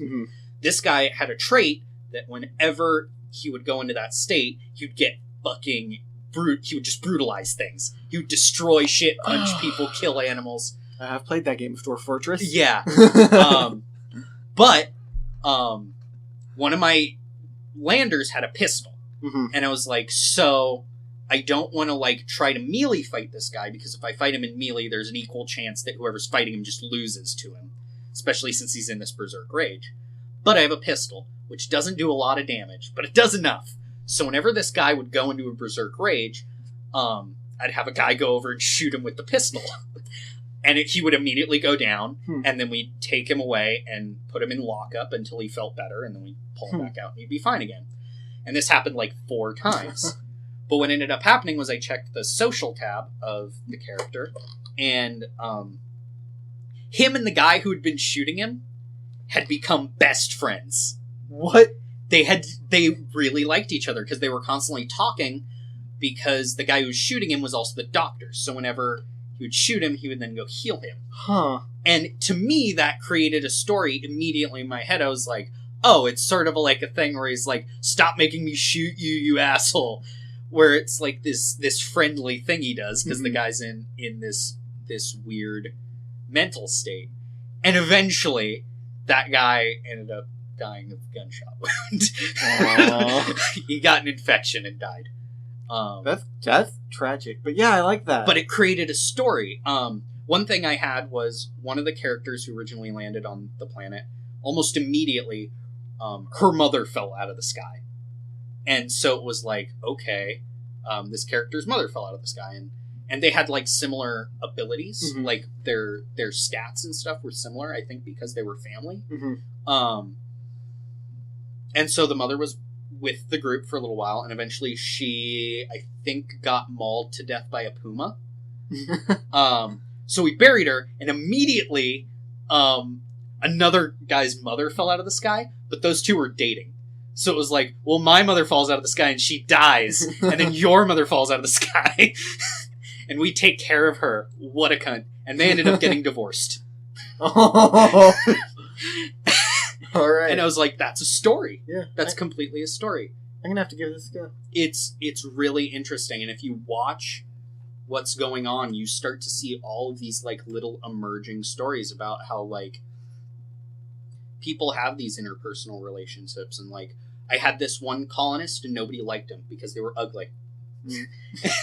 And it was just like this really sad story of this person who was obviously very like amicable. She was like highest social ability of anyone, but she was ugly, so nobody liked her. And it was really sad, but it created like that person had a character. And if they had died, I would have been really sad. Whereas in Dwarf Fortress, you're like, oh no, Urist McNumber3 died. I can't even get to your personality without trying like 80 different buttons. Yeah, whereas in this, it's... And I think part of because there's such a small number of people, when somebody dies, you're like, oh my god, they died. I had 2 people die. I had 14 people at this point. I had a 14 group colony. 2 people died, and I paused the game and just looked at the screen.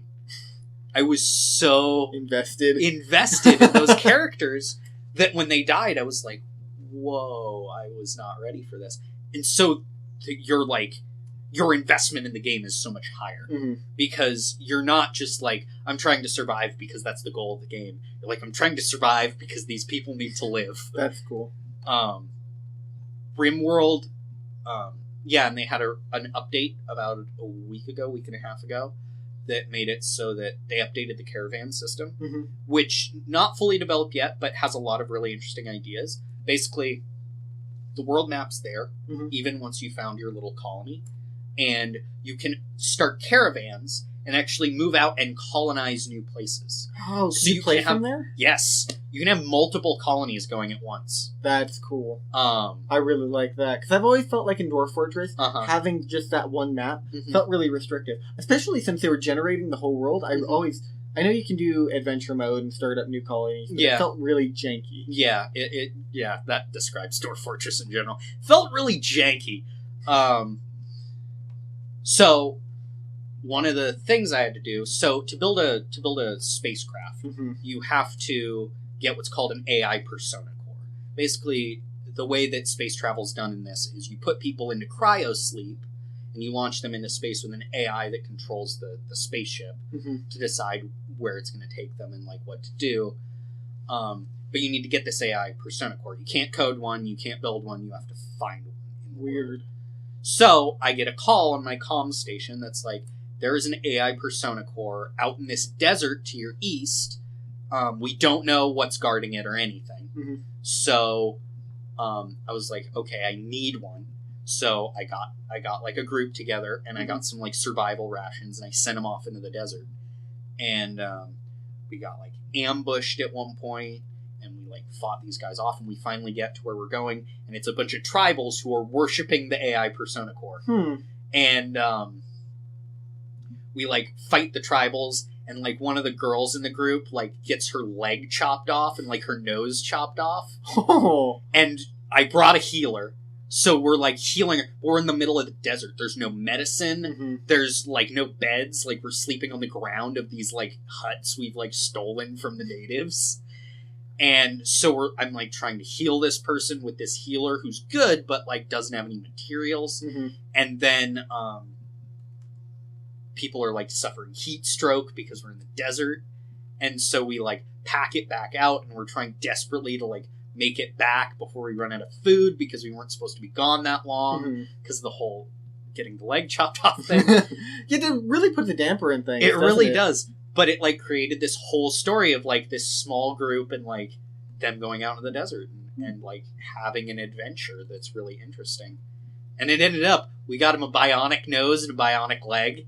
Oh, I want a bionic nose. Can she do the thing from Bewitched? I don't think so. Wiggle, wiggle, wiggle. But, like, there's so much to that game right now. Apparently, and I haven't tried this yet, because they're rare, but you can take an AI Persona Core, and if you have a spare, you can do brain surgery to implant it in someone's brain and have the AI take over their body. That's cool. And apparently the AIs are, like, really, really smart, but, like, potentially dangerous. And so I kind of want to see what happens when I do that. Yeah, so I think I'm going to start another run, and I'm really thinking about keeping a journal for this one and writing it out narratively, because I think it would serve this game really well to be presented in a narrative format. You know, a game I did that with 2 different games, and both of them I think increased my experience because of it. One, I did it with Morrowind. Yeah. Which was it's just made for it. Like, yeah, it's definitely made for it, especially with the way the janky quest system is. Yeah, it helps. Secondly, I did it with No Man's Sky. Did you? And that added a lot to it. There wasn't enough personality to make it really work. But that was always one of my plans when I first saw it. I'm like, I want to just make this an adventure, like you were saying for RimWorld. And I don't know, it when the game lends itself to it, it's a really good idea. Yeah, I highly recommend RimWorld. Sorry about those people outside bumping the music. Yeah. I think I'm going to try it out this week. That and Dishonored. I highly recommend RimWorld. I highly recommend Dishonored too. Yeah. Yeah. All right. Hopefully you don't get copyright strike for this music. Is there any, like... I think I'm done. Do you have anything else? I think I'm good. Okay. Well, next week? Yeah, next week. Thanks everybody for watching. Bye-bye. Cool. That was fun. Yeah.